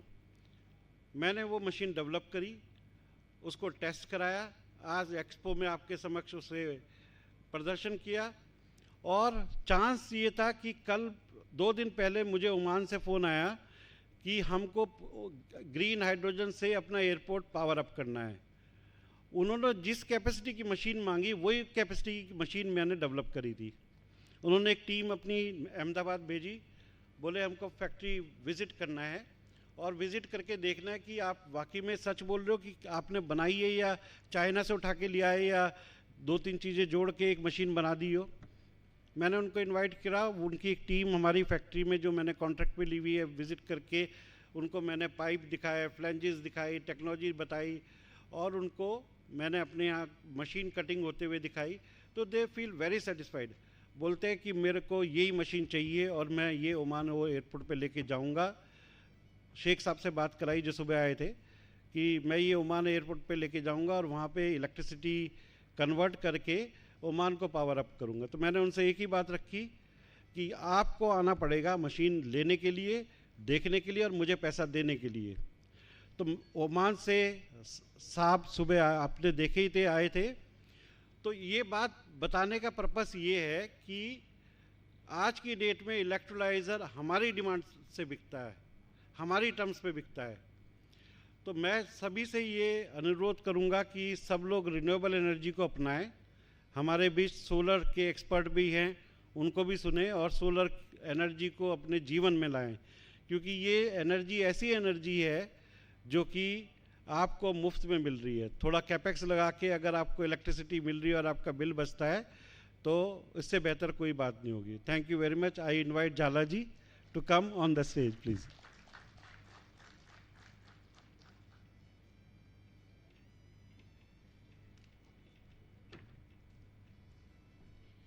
Thank you so much sir. Sir के लिए प्लीज़ ढेर सारी तालियां हो जाए please. Thank you so much sir for sharing your valuable time. So last speaker of the day, please ढेर सारी तालियों के साथ स्वागत करते हैं mister Kishore Singh ji Zala, president of Gujarat federation of solar industries. Please give a huge round of applause for him with all your energy. Everyone, come on, this is the last session we are going to enjoy. Thank you so much sir. Sandeep भाई ने सब कुछ बता दिया, बाकी नहीं रखा है। Thank you. मेरा जो स्लाइड है, first of all thanks to Sanand industrial association, जो कि मैं तो हर एक इसमें बैठे हुए हॉल में बैठे हुए हर एक लोग कहीं ना कहीं एग्जीबिशन में जाते ही होंगे। एग्जीबिशन में इतना बड़ा कॉन्फ्रेंस हॉल रखना वो भी एक बड़ी चैलेंज होती है। इवन इंटर सोलर है तो भी छोटा सा रहता है और वहाँ पे 25-20 लोगों से ज़्यादा नहीं होते हैं। और इट इज़ फर्स्ट ट्राई कि हमने ये फर्स्ट टाइम एग्जीबिशन किया है। इतनी अच्छी फैसिलिटीज़, आप पानी का बोतल भी ऑक्सीबर का है। तो कहाँ ये इट इज़ स्मॉल चीज़ को साणंद इंडस्ट्रियल एसोसिएशन ने फर्स्ट स्टेप में ध्यान रखा है। तो उसके लिए thanks to Sanand industrial association and my friend, my big brother, my झालावाड़ी Ajit bhai Shah. Solar industry is a very big और solar industry is a very small, दोनों एक वर्ड है। क्योंकि सोलर ऐसे बोलोगे तो बहुत बड़ा फील्ड है, लेकिन सोलर के अंदर जो काम करने वाले हैं वो कहीं ना कहीं 4-5 लोग हैं। तो इंडस्ट्री का जो जितना ग्रोथ होना चाहिए उतना हुआ नहीं है ड्यू टू टेक्नोलॉजी। आज भी हम सोलर मैन्युफैक्चरिंग में जाते हैं तो हमारी कोई ओन टेक्नोलॉजीज़ नहीं है। मशीनरी इंडिया में आज भी नहीं बनता है सोलर पैनल मैन्युफैक्चरिंग की। सोलर पैनल बनती है but it is A V can say it is assembly.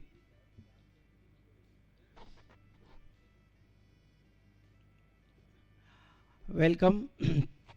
आज मैं power track solar projects limited से की ओर से नहीं but Gujarat federation of solar industries की ओर से गुजरात में सोलर को कैसे गवर्नमेंट प्रमोट करती है, सोलर के लिए क्या होता है, और एशिया का सबसे फर्स्ट सोलर प्लांट जब मोदी सर यहाँ पे सीएम थे उस टाइम पे 15.80 रुपीज़ पर यूनिट पीपीए किया था। और सब लोग ने बोला था कि इतना पीपीए करने के बाद गवर्नमेंट बहुत बड़े लॉस में आ जाएगी।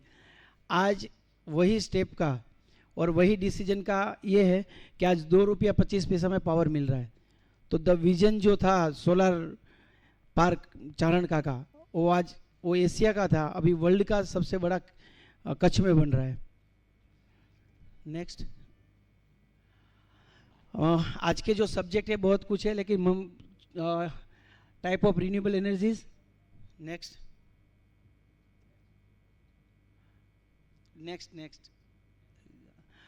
Type of renewable energies is solar, wind, hydro, tidal and biomass.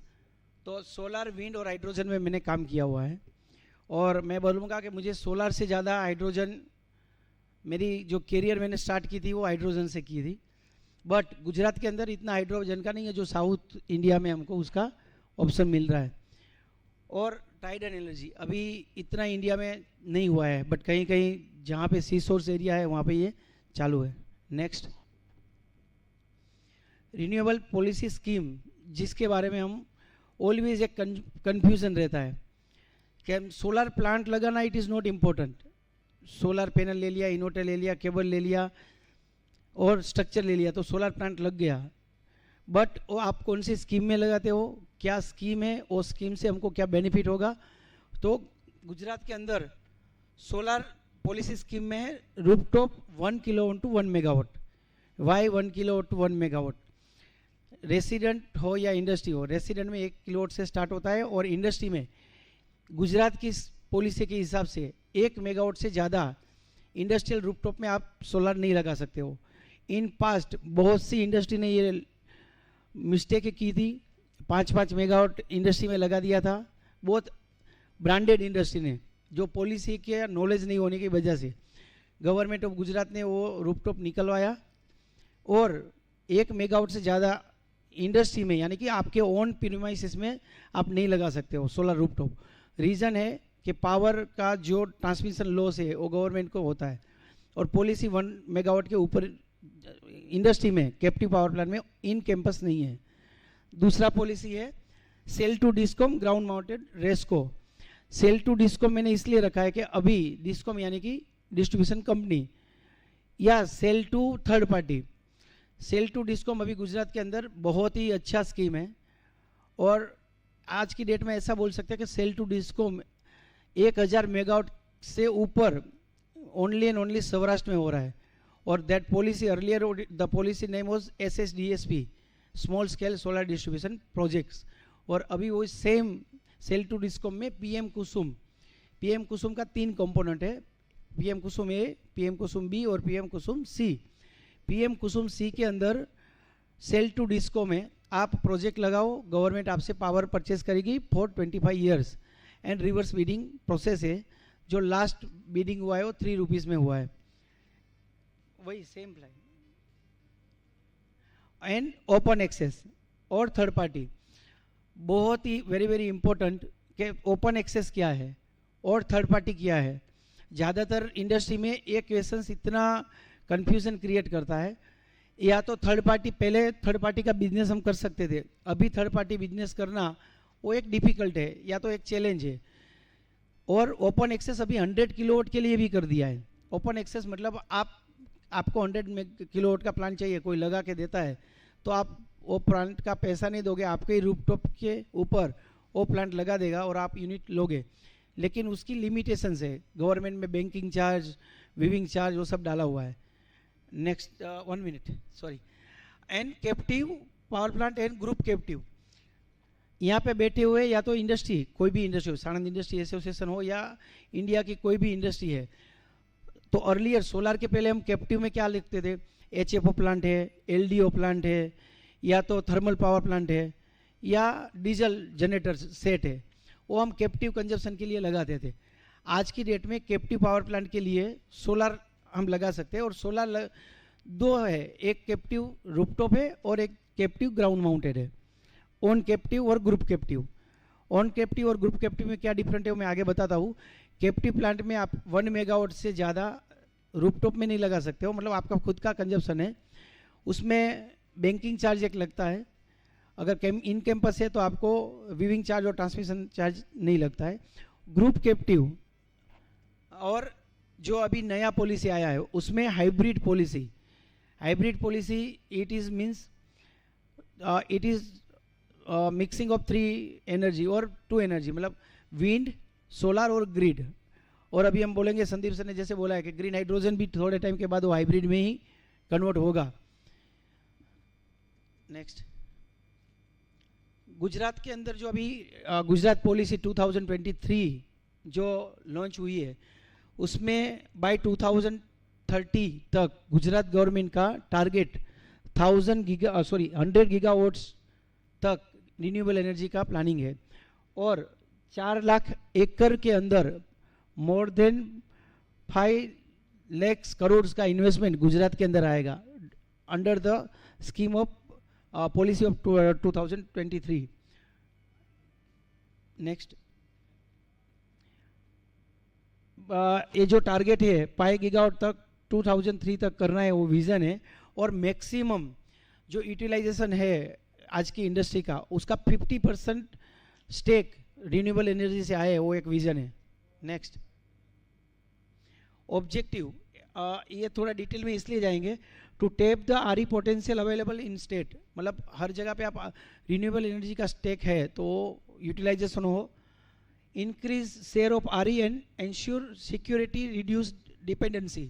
While ये सेंटेंस का मीनिंग है कि भाई आरई यानी कि रिन्यूएबल एनर्जी का शेयर बढ़ाए, और डिपेंडेंसी सेल्स जो है यानी कि आप डीजल पे चला रहे हो या चारकोल पे लिग्नाइट बेस पे चल रहा है प्लांट, तो उसका एक जो स्टॉक है वो ख़त्म होने है, तो डिपेंडेबल होगा. इसके लिए ऑब्जेक्टिव ये है, promote decentralise RE generation. Decentralise, it is a very technical words, और बहुत ही आज का जो पूरा बिजनेस है वो डिसेंट्रलाइज पे है. डिसेंट्रलाइज का मीनिंग ये है कि गुजरात के अंदर more than I think 6000 substation होंगे. अगर 6000 सबस्टेशन के पास सोलर प्लांट लगाया जाए और वहीं सोलर प्लांट कनेक्ट करके वहाँ से पावर दिया जाए तो उसको डिसेंट्रलाइज बोलते हैं. पहले क्या होता कि टोरेंट पावर प्लांट हमने बनाया, एक टोरेंट पावर प्लांट पूरा अहमदाबाद को इलेक्ट्रिसिटी देता था और वणाक बोरी, तो ये डिसेंट्रलाइज पॉलिसी एक ऑब्जेक्टिव है. नेक्स्ट, 2003 पॉलिसी और प्रीवियस पॉलिसी में दोनों में डिफरेंस क्या है? तो पॉलिसी 2023 दिसंबर 2005 तक रहेगी और ये पॉलिसी 30 जून 2028 तक है. Wind policy extend up to 2000 and wind policy अभी जो जितनी भी पॉलिसी की डेट है वो सब पॉलिसी 2028 तक है. Next, captive and open access. Open access जो मैंने बताया था कि आप कोई प्राइवेट पार्टी के लिए करते हैं, उसमें जो रिलैक्सेशन था, सोलर पे कोई रिलैक्सेशन नहीं था, वहाँ पे नो रिलैक्सेशन सेम. यहाँ अभी रिलैक्सेशन कोई रखा नहीं है. पहले ऐसा था कि 100 किलोवाट का आपका कनेक्शन है सोलर का तो आप 50 किलोवाट ही प्लांट इंस्टॉल कर सकते हो. अभी वो रिलैक्सेशन या लिमिट हटा दिया है. विंड में 50% ऑफ द सैंक्शन लोड वो भी निकाल दिया है, AC capacity considering by rated capacity. और ओपन एक न्यू में एक दिया कि आप जो हाइब्रिड पॉलिसी है, हाइब्रिड प्लांट है, कोई भी सोर्स सोलर या विंड दोनों में से एक का 33% होना चाहिए, तो वो अपना न्यू ओपन एक्सेस में होगा. नेक्स्ट, एग्जिस्टिंग यानी कि जो पुरानी पॉलिसी में क्या था और अभी नया चेंज क्या हुआ, तो ownership multiplying customer should be 100% of the equity. जो अगर मतलब 100% वही करना चाहिए. अभी ग्रुप कैप्टिव में अंदर आया तो आपका 51% टोटल कंजप्शन है वो 51% होना चाहिए. और ग्रुप कैप्टिव में नंबर ऑफ इंडस्ट्रीज मिलके अगर प्लान करते हैं तो वो प्लांट के अंदर आपका 26% से ज़्यादा शेयर होना चाहिए, तो उसको ग्रुप कैप्टिव बोलते हैं. नेक्स्ट, पहले आपको पता है कि मंथली बिलिंग था, पहले डेली बिलिंग था, उसकी वजह से सोलर इंडस्ट्री में कम लग रहे थे. मॉर्निंग 6 to 7 सोलर में एक कैप आ गया था तो उसकी वजह से लॉस भी होता था और 15 मिनट का ब्लॉकिंग शेड्यूल आता था. अभी वो पूरा जो आपने मंथली साइकिल दे दिया है, तो इससे एक बेनिफिट ये हुआ कि आपने मंथली साइकिल में कभी आपका फैक्ट्री अगर बंद है या तो प्रोडक्शन नहीं है तो जो भी एक्सपोर्ट हुआ है उसका भी आपको सेटअप मिलता है. हाइब्रिड में बिलिंग साइकिल सेम है. बैंकिंग दोनों में रखा हुआ है, बैंकिंग किसी में निकाला नहीं है. बैंकिंग चार्ज जो अभी एमएसएमई में, अगर एमएसएमई है तो 1 रुपीज़ 15 पैसा है. एक्स्ट्रा एमएसएमई है, लार्ज एमएसएमई, तो 1 रुपीज़ 65 पैसा है. नेक्स्ट, सेम जो पुरानी पॉलिसी में एग्जेम्पशन था वो कोई एग्जेम्पशन अभी दिया हुआ नहीं है. नेक्स्ट, सेम कोई भी गवर्नमेंट ने फैसिलिटी सोलर के लिए नहीं दी है प्रमोशन करने के लिए. जो क्रॉस सब्सिडी लगती थी तो क्रॉस सब्सिडी अभी भी लग रही है, उसके बाद एडिशनल सरचार्ज होता था वो भी लग रहा है, 50% विंड में है तो सेम, उसमें से कोई भी एग्जाम्पशन नहीं है हमको। नेक्स्ट, और ग्रिड चार्जेस, ज़्यादातर हम मेगावाट स्केल के प्रोजेक्ट करते हैं तो हमारे लिए टेक्नोलॉजी से ज़्यादा क्वेश्चंस होते हैं पॉलिसी का। टेक्नोलॉजी में एक ही है कि भाई कौन सा पैनल लगाओगे, ये ब्रांडेड कंपनी का लगाओगे तो पोली लगाएंगे कि पर्क लगाएंगे, मोनो पर्क लगाएंगे कि बाईफिस से लगाएंगे कि टॉप कॉर्न लगाएंगे, वो एक टेक्निकल मैटर अलग है।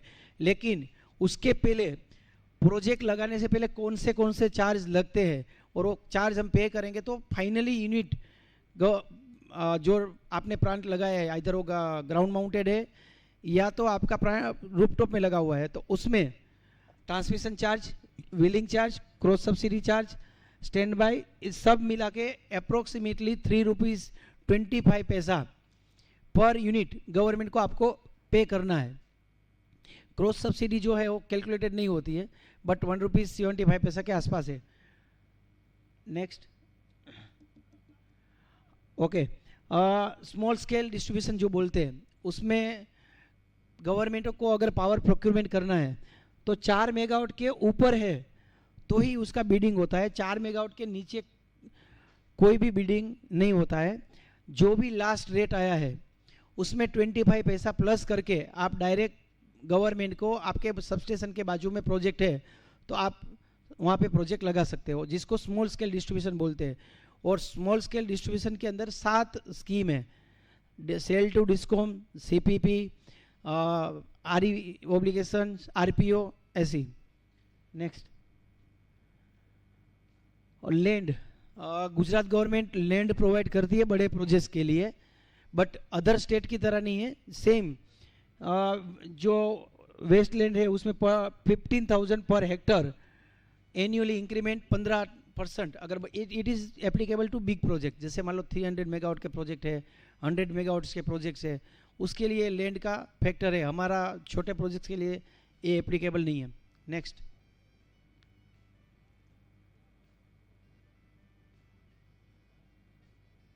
इलेक्ट्रिसिटी, आपको पता है कि पहले इलेक्ट्रिसिटी ड्यूटी, अभी भी जो हमारा 15% इलेक्ट्रिसिटी ड्यूटी आती है, सोलर लगाते हैं तो नहीं आएगी क्योंकि आपका सोलर लगाने से ग्रिड का यूनिट कंजप्शन कम हो रहा है, बट आज भी इलेक्ट्रिसिटी ड्यूटी तो लगती ही है, उसमें भी कोई एग्जेम्पशन नहीं मिला है। नेक्स्ट, विंड पावर के बारे में ज़्यादा नहीं बताता हूँ मैं, मुझे इतना नॉलेज भी नहीं है और यहाँ सामने वाले भी शायद विंड में सर के अलावा और कोई नहीं है। नेक्स्ट, ओके, पॉलिसी हाईलाइट, दोनों का कंपैरिजन अगर हम करें, जो न्यू पॉलिसी हो रही है तो दोनों 5 इयर्स के लिए बनी है। RE प्रोजेक्ट एग्जेशन, separate policy for solar, wind and hybrid, अभी बहुत ही अच्छा हो गया। ओनली गुजरात स्टेट ऐसा है जो हाइब्रिड पॉलिसी बनाया है। सोलर, विंड और ग्रिड तीनों को सोर्स को आप साथ के करके भी एक करते हो और आज ज़्यादातर सौराष्ट्र में हाइब्रिड बहुत ही ज़्यादा आ रहा है, सौराष्ट्र हो या सूरत साइड, विंड और सोलर। और उससे फ़ायदा ये हो रहा है कि इंडस्ट्री को 24 आवर्स रिन्यूएबल एनर्जी का यूटिलाइजेशन हो रहा है, प्रोजेक्ट कॉस्ट ज़्यादा जा रही है, उसके सामने यूनिट जनरेशन भी ज़्यादा मिल रहा है। 36 लाख और 30 लाख के ऊपर हाइब्रिड में यूनिट जनरेशन हो रहा है। उसके बाद कैपेसिटी सेम, सोलर में कोई रिस्ट्रिक्शन नहीं है, हाइब्रिड में 30 रिस्ट्रिक्शन नहीं है, बट हाइब्रिड पॉलिसी तभी होगा जो मैंने आगे बताया ऐसे ही कि कोई भी एक सोर्स सोलर या विंड उसमें 33% होना चाहिए। Grid charge, transmission charge, wheeling charge, cross subsidy, solar में नो एग्जेम्पशन, मतलब कंटिन्यू है, सेम जो लेते थे वही। नेक्स्ट, एनर्जी अकाउंटिंग, ये इंडस्ट्री को समझने के लिए बहुत ही ज़रूरी है। ये लाइटली लेते हैं हम क्योंकि हमको पता नहीं है कि ये बिलिंग साइकिल क्या होता है। मैं कभी कभी बहुत लोगों का बिलिंग देखता हूँ तो उसको पता ही नहीं होता कि मेरा एक्स्ट्रा चार्ज ही 50-50 हज़ार रुपया आ रहा है। जब हम बिल देखते तब बोलते हैं कि सर ये क्यों आप एप्लीकेशन हो रहा है आपका, या तो बिल 3.5 लाख का है तो उसमें से देखोगे तो 50,000 तो ऐसा ही होगा जो बिल को रीड नहीं कर पा रहे या तो एनर्जी साइकिल को समझ नहीं पा रहे इसलिए आ रहा है। जिसमें पीक आवर होते हैं, जैसे कि इवनिंग में आपका 6 to 8 वो पीक आवर्स है, मॉर्निंग में 8 to 11 पीक आवर है, वो टाइम में अगर आपने ज़्यादा यूज़ किया है तो उसका यूनिट रेट ज़्यादा लगता है. सेम सब्जेक्ट अलग है ये, बट बिलिंग साइकिल पहले ऐसा था कि डे पर डे का था, अभी बिलिंग साइकिल को मंथली कर दिया है. उससे एक बेनिफिट ये हो रहा है कि मंथली साइकिल की वजह से आपका एक्सपोर्ट होता है तो सेटअप हो जाएगा. और बैंकिंग चार्ज मैंने आगे बताया वैसा, MSME के लिए 1 रुपीज़ 10 पैसा और 1 रुपीज़ 50 पैसा सेम रखा है. और रेसिडेंट में भी 3.5 किलोवाट के ऊपर है तो बैंकिंग चार्ज लगेगा, ऐसा अभी पॉलिसी बन रहा है, कोई डिसीजन लिया नहीं है. ये बात आज किसी को आज भी पता नहीं है, शायद इसमें चेंज होना चाहिए, क्योंकि 3.5 किलोवाट के ऊपर अगर बैंकिंग चार्ज लगेगा तो शायद रेसिडेंट पे वायबल नहीं हो पाएगा ये. हाँ, next facilitation. GEDA is a nodal agency, इसका जो पूरा फैसिलेशन करेगा वो जेडा ही करेगा. सेम नोडल एजेंसी में अभी GUNL है, GUNL गुजरात विद्युत ऊर्जा निगम लिमिटेड, जिसके अंडर में चार डिस्कॉम आते हैं. एंड लैंड गुजरात में जो जैसे अगर वेस्ट लैंड है तो ए रेट से मिल रही थी. एक्सपोर्ट पावर तो उसमें क्या रिलैक्सेशन मिला है, पेमेंट फिक्स पर मेगावाट 2 लाख एनुअल बेसिस पे दिया हुआ है. नेक्स्ट, ये पॉलिसी के पॉइंट क्या बेनिफिट्स है, तो रिमूवेबल ऑफ और लिमिट्स. जो पुरानी पॉलिसी थी उसमें लिमिट्स थी, वो सब लिमिट्स हटा दिए. आपको जितना लगाना है उतना लगाओ प्रोजेक्ट, चाहे रेसिडेंट हो, कॉमर्शियल आपकी इंस्टीट्यूट हो, हॉस्पिटल, हॉस्टल या कोई भी हो, या इंडस्ट्री हो. तो एक ये बेनिफिट हुआ है. Captive project ownership and consumption criteria revise as per the electricity rules.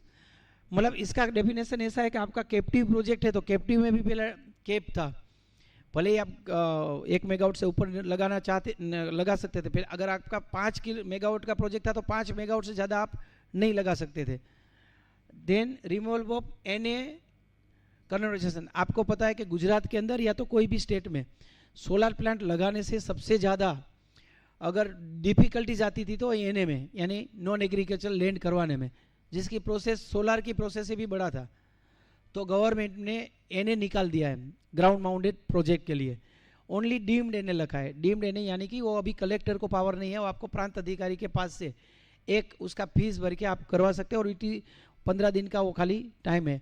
अभी भी उसमें एक लिमिटेशन है जो हम फेडरेशन की ओर से, सोलर फेडरेशन की ओर से गवर्नमेंट में रजूआत कर रहे हैं कि नगर नियोजन में प्लांट अप्रूवल का भी निकाल दो, क्योंकि NA निकाल दिया है तो नगर नियोजन में क्यों लगाना है. मान लो जैसे अभी संदीप भाई है, सोलर प्लांट लगाना है और 10 एकड़ ले लिया, NA निकाल दिया, लेकिन वापस वही प्रोजेक्ट तो आपको कलेक्टर के पास करवाना जाना ही है. तो ये भी एक कैप निकलना चाहिए. Then eligible outside the state, बहुत ही इम्पोर्टेंट. और ये प्रोजेक्ट हमारे गुजरात में ऑलरेडी इम्प्लीमेंट हो भी गए हैं. गुजरात में आप प्रोजेक्ट लगाओ और गोवा, UP या तो कोई भी स्टेट में आप पावर सेल कर सकते हो. जैसे राजकोट के अंदर एक कंपनी है, उसने प्रोजेक्ट लगाया और पावर वो गोवा को सेल कर रहे हैं through the national grid. And setup power single window, ठीक है. नेक्स्ट, सेम है. नेक्स्ट,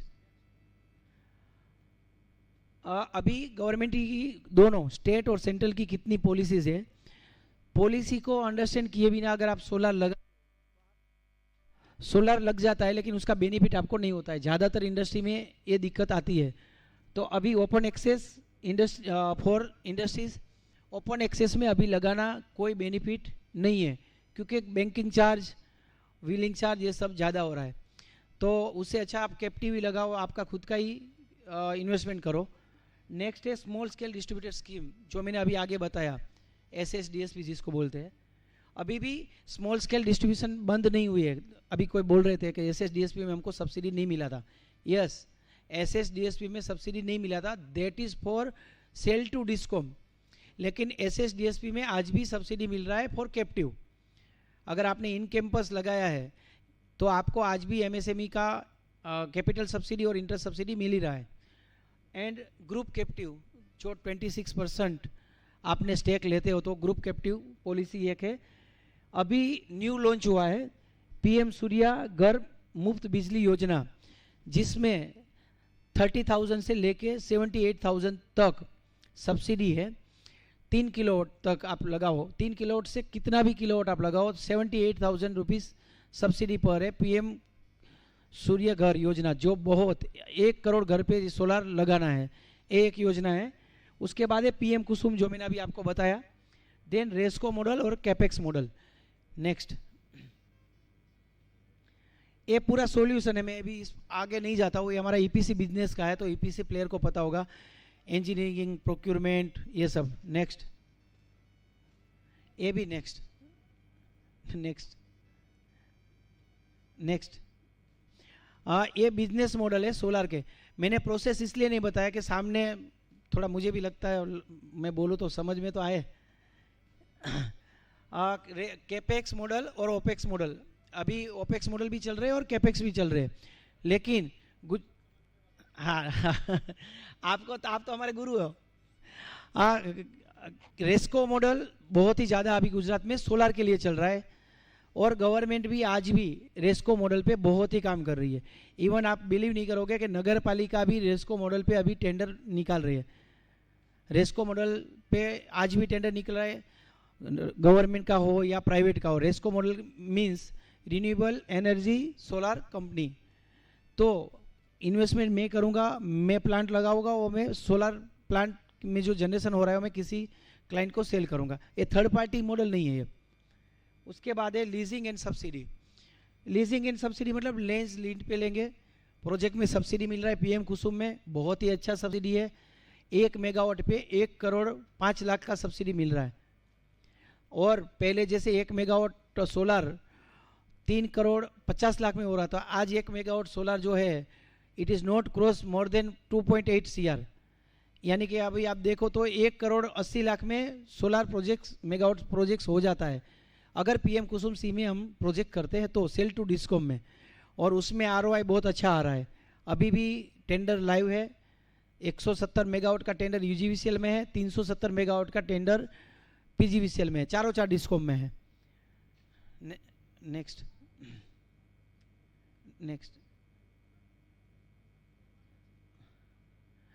ये अभी मेरे पहले ही MSME में जो सर थे उसने बता दिया था MSME में, तो मैं रिपीट नहीं करता हूँ। तालुका 1, तालुका 2 उसमें कितनी सब्सिडी मिलती है अगर आपकी इंडस्ट्रीज वहाँ पे आती है और आप सोलार लगाते हैं तो। पूरा एक साइकिल कैसे सोलार प्लांट लगाने के लिए होता है, तो सबसे पहले लैंड आइडेंटिफिकेशन। ये कहाँ पे, जो आपको मेगावाट स्केल के प्रोजेक्ट्स लगाने हैं, आपकी कंपनी का कनेक्शन मोर देन 1 मेगावाट है तो ये आपको एप्लीकेबल हो रहा है। लैंड आइडेंटिफिकेशन, लैंड आपने आइडेंटिफिकेशन करने के बाद या तो आप लीज पे ले रहे हो या रेंट पे ले रहे हो, तो आपको लीज कॉन्ट्रैक्ट लेना है। उसके बाद कंस्ट्रक्शन प्लान, जो मैंने अभी बोला कि नगर नियोजन। उसके बाद परमिट्स यानी कि जितने भी डिपार्टमेंट है, जेडा, CIG, जेटको, SLDSC और GUNL, इतने हमारे सोलार में डिपार्टमेंट्स आते हैं। और ग्रिड राइट्स हमको लेने हैं जेटको से, यानी कि ट्रांसमिशन लाइन जो मेरे सोलार प्लांट से नज़दीक के सबस्टेशन में कनेक्ट करना है, वहाँ पे लगाने के लिए ग्रिड राइट्स लेना है, जिसको हम शॉर्ट फॉर्म बोलते हैं ROW, right of and ready construction. Then due diligence, EPC contract, इतना करने के बाद EPC फाइनल करना है। लेकिन हमारे यहाँ उल्टा हो जाता है, पहले ही EPC हम अपॉइंट कर लेते हैं। And acquisition, then due diligence. Okay, एक सोलार प्लांट लगाने के लिए या सोलार रूफटॉप हो या इंडस्ट्री हो, इतना तो आपको करना ही करना है। पहला है इंजीनियरिंग एंड डिज़ाइन। हमारे सौराष्ट्र में ऐसा होता है, क्या इंजीनियरिंग डिज़ाइन की ज़रूरत है, 10 पैनल लेके आ जाओ, 40 बाई 40 का पाइप लगा दो और पैनल को ऐसा 30 डिग्री पे लगा दो या 25 डिग्री पे लगा दो। It is not engineering. हमने ऐसे मेगावाट स्केल के प्रोजेक्ट देखे हैं और रीडिंग में आया है कि 23 डिग्री रखते हैं और 25 कर दिया तो जनरेशन कम भी हो गया है और कहीं पे बढ़ भी गया है। सीजनल टिल्ट है। तो engineering is very important in solar. आपका इंडस्ट्री में आप लगाते हो तो वेरी इंपॉर्टेंट। इंडस्ट्री में विदाउट इंजीनियरिंग आप अगर सोलर लगाओगे तो जो चाहिए वो आउटपुट नहीं मिलेगा। जैसे कि स्टड रिपोर्ट है, PV सिस्ट है, वो सब करना चाहिए आपके एटमॉस्फेयर पे, आपकी रूफ का डिज़ाइन के ऊपर। बहुत से मैंने इंडस्ट्री में देखा है जो सेल्फ सपोर्टेड रूपिंग होता है, ऐसे ही पैनल को सुला दिया है पूरा, तो उसमें आपको एफिशिएंसी लॉस होती है। Then procurement, engineering and design होने के बाद ही आप प्रोक्योर करो। ऐसा नहीं कि मैं 25 किलोवाट का इन्वर्टर लेके आ गया तो आप भी 25 किलोवाट के इन्वर्टर लेके आ जाओ। मैंने 25 किलोवाट का इन्वर्टर लिया है, सोलर पैनल मेरा 545 का है, आप 25 किलोवाट का इन्वर्टर लोगे और वो कितनी स्ट्रिंग का है, क्या है, वो आपका डिज़ाइन होगा तभी आप प्रोक्योरमेंट कर पाओगे। Then inspection and audit, procurement आपने किया है लेकिन वो एज पर योर प्रोक्योरमेंट आपको मटेरियल मिला है कि नहीं मिला है, आप उसका इंस्पेक्शन इधर आप खुद करो या तो टीपीआई हायर करो, third party inspection. Then construction, ये 3 स्टेप होने के बाद कंस्ट्रक्शन चालू होना चाहिए। और कंस्ट्रक्शन चालू होने के बाद हमने बहुत से प्रोजेक्ट ऐसे देखा है कि किशोर भाई को काम दे दिया, ओनर देखने ही नहीं आते हैं। कोई बात नहीं, ओनर मत आए तो चलेगा, बट वहाँ पे आपके कोई भी फील्ड पर जो काम हो रहा है वो कंट्रोलिंग होना चाहिए। नहीं तो सिविल वर्क में बहुत सी क्वालिटी जानबूझ के कोई एजेंसी नहीं करती, लेकिन लेबर एरर में भी प्रॉब्लम आता है। एंड O&M सर्विस, प्लांट लगाने के बाद operation and maintenance is a big challenge. Solar में कोई बोलते हैं कि ऑपरेशन एंड मेंटेनेंस नहीं है, श्योर सोलर में भी ऑपरेशन एंड मेंटेनेंस है, क्लीनिंग करना है, इन्वर्टर का है, बहुत स्काडा सिस्टम है। नेक्स्ट, ये सब जानते ही है। नेक्स्ट, इसमें हम जो अभी सॉल्यूशन में क्या रहता है, मॉनिटरिंग सिस्टम है, वॉक थ्रू, बहुत लंबा है। नेक्स्ट, सोलर में आपका सोलर प्लांट जिसका लग गया है उसके लिए ये है, क्या सोलर का O&M देना चाहिए या AMC देना चाहिए। बहुत से एजेंसीज ने आज इतना टाइम में मेगावाट स्केल में प्रोजेक्ट्स लग गए हैं या तो किलोवाट में लगे हैं, तो आप एटलीस्ट उसको O&M नहीं देते तो AMC तो उसके साथ कॉन्ट्रैक्ट ही कर लो जिसने आपका प्लांट लगाया है। Next, client advisor, zero capital investment, zero maintenance cost, no technology risk, green energy and SL free service, ये हमारा है।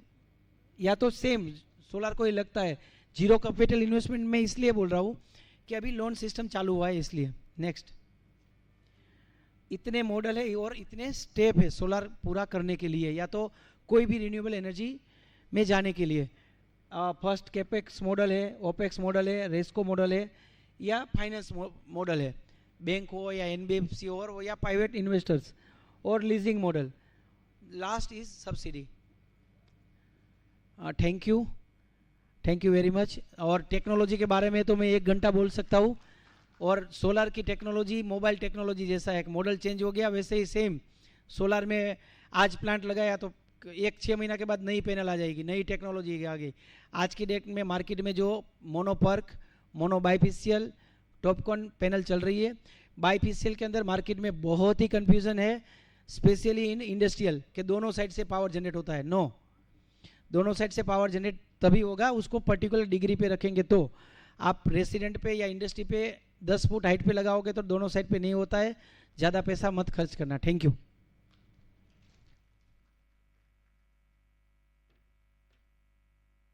हेलो चेक 1,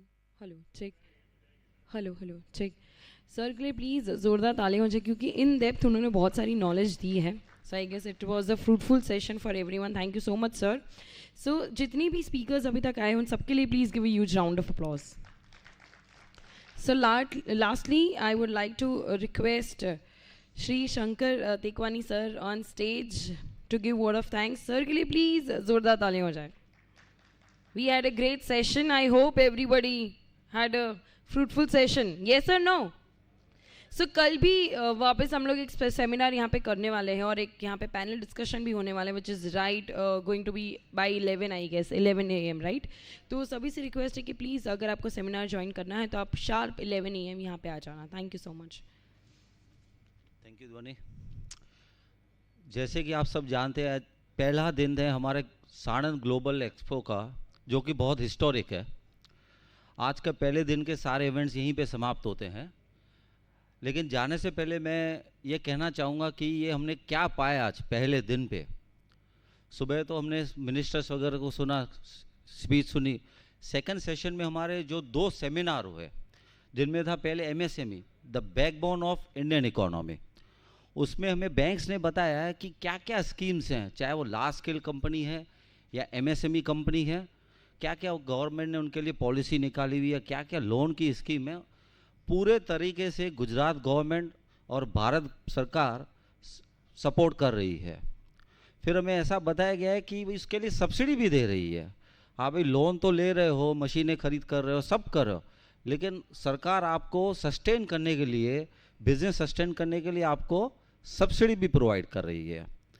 फिनेक्स कॉरपोरेशन के मिस्टर इक्षित शाह ने हमें बताया कि कोई भी कंपनी के लिए, चाहे वो एमएसएमई, जरूरी नहीं कि बड़ी कंपनी ही लिस्ट करी जा सकती है, एमएसएमई कंपनी भी चाहे, उसको ग्रोथ पोटेंशियल है, उसको लग रहा है कि मेरे को पोटेंशियल है लेकिन पैसा नहीं है तो कैसे करूं, उन्होंने भी इन डेप्थ हमें नॉलेज दिया कि आप कैसे इसको कर सकते हो।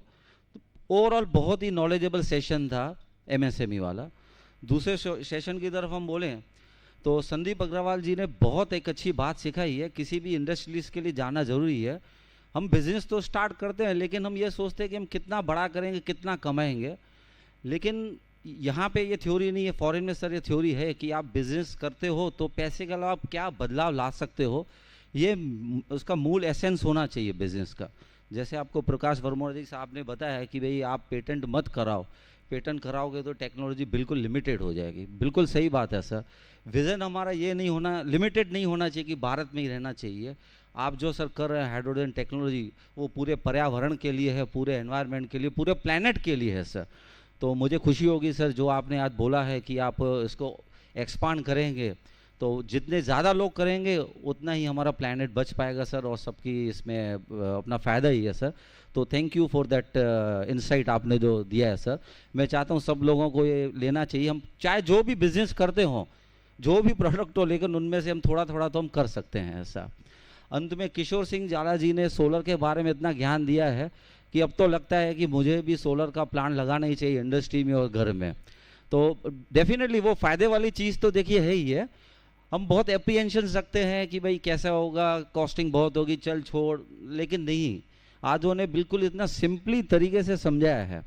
तो मैं सबको, मेरे इंडस्ट्री पार्टनर्स को, मेरे फ्रेंड्स को बोलूँगा कि प्लीज़ आप ये मैसेज अपनी लाइफ में, अपने बिजनेस में अप्लाई करें, और अपने फ्रेंड सर्कल में भी ये सर्कुलेट करें कि भाई सोलर पावर है, हाइड्रोजन पावर, एक्चुअल में क्या पावर है सर। हम तो पावर तो बोलते हैं लेकिन पीछे वाला शब्दों को हम समझते नहीं है।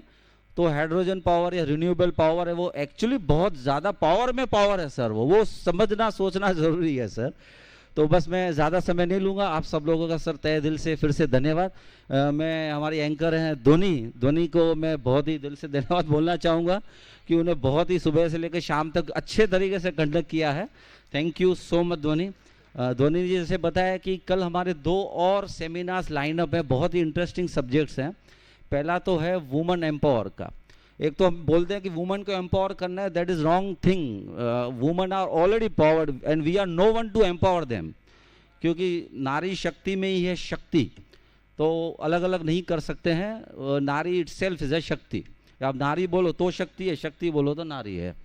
तो मैं चाहूँगा आप अपने फैमिली, फ्रेंड्स, कलीग्स सबको यहाँ पे लेके आए, फीमेल फ्रेंड्स को खास करके, कि वो सेशन में हमारे जो 4 स्पीकर्स हैं शायद कुछ ऐसा बोले, कुछ ऐसा पॉइंट करें कि हमारे घर में, हमारे फ्रेंड्स में किसी का भी लाइफ टर्न अराउंड हो सकता है। दूसरा सेशन रहेगा इंडिया की 5 ट्रिलियन स्टोरी। तो उसमें हमारे साथ रहेंगे प्रकाश वर्मोरा साहब और अजीत साहब। प्रकाश वर्मोरा साहब आप जानते होंगे, खुद भी इंडस्ट्रियलिस्ट हैं, बहुत ही पैशनेट हैं इंडियन इकोनॉमी के बारे में। वो तो, हम तो अभी 5 ट्रिलियन अभी बात कर रहे हैं, वो गुजरात के लिए 5 साल से 1.5 ट्रिलियन इकोनॉमी की बात कर रहे हैं। तो उसी दिशा में वो काम भी कर रहे हैं। शायद अगर उनका हम सेमिनार अटेंड करते हैं तो हमें डेफिनेटली पुश मिलेगा, मोटिवेशन मिलेगा ही मिलेगा। मैं चाहता हूँ आप सब लोग उसमें भी जुड़ें और फिर कुछ अपने ऐसा करें लाइफ में, अपने बिजनेस में, कि अपना देश बदल सके, और जो हमारी 5 ट्रिलियन इकोनॉमी है उसमें भी हम कुछ कंट्रीब्यूट करें। इसी के साथ आप सब लोगों का फिर से धन्यवाद आप आए, और आशा रखते हैं कि कल आप फिर से मिलेंगे। धन्यवाद। Thank you. Thank you you, sir. Sir, can you please, once again, the last time, please give a huge round of applause. See you all tomorrow for the next seminar. तब तक के लिए thank you so much to everyone, to each and every exhibitors, visitors, to all the dignitaries who were present today, and to all our special guests. Thank you so much. See you all tomorrow for the next seminar. Please आप लोग भूलिएगा मत, because tomorrow जैसे कि sir ने बोला बहुत ही fruitful sessions होने वाले हैं. That is by 11 AM you have to be over here. Thank you once again Sanand Global Expo में आने के लिए आप सभी का धन्यवाद. Thank you so much everyone. This is Vani Surti signing out. Thank you.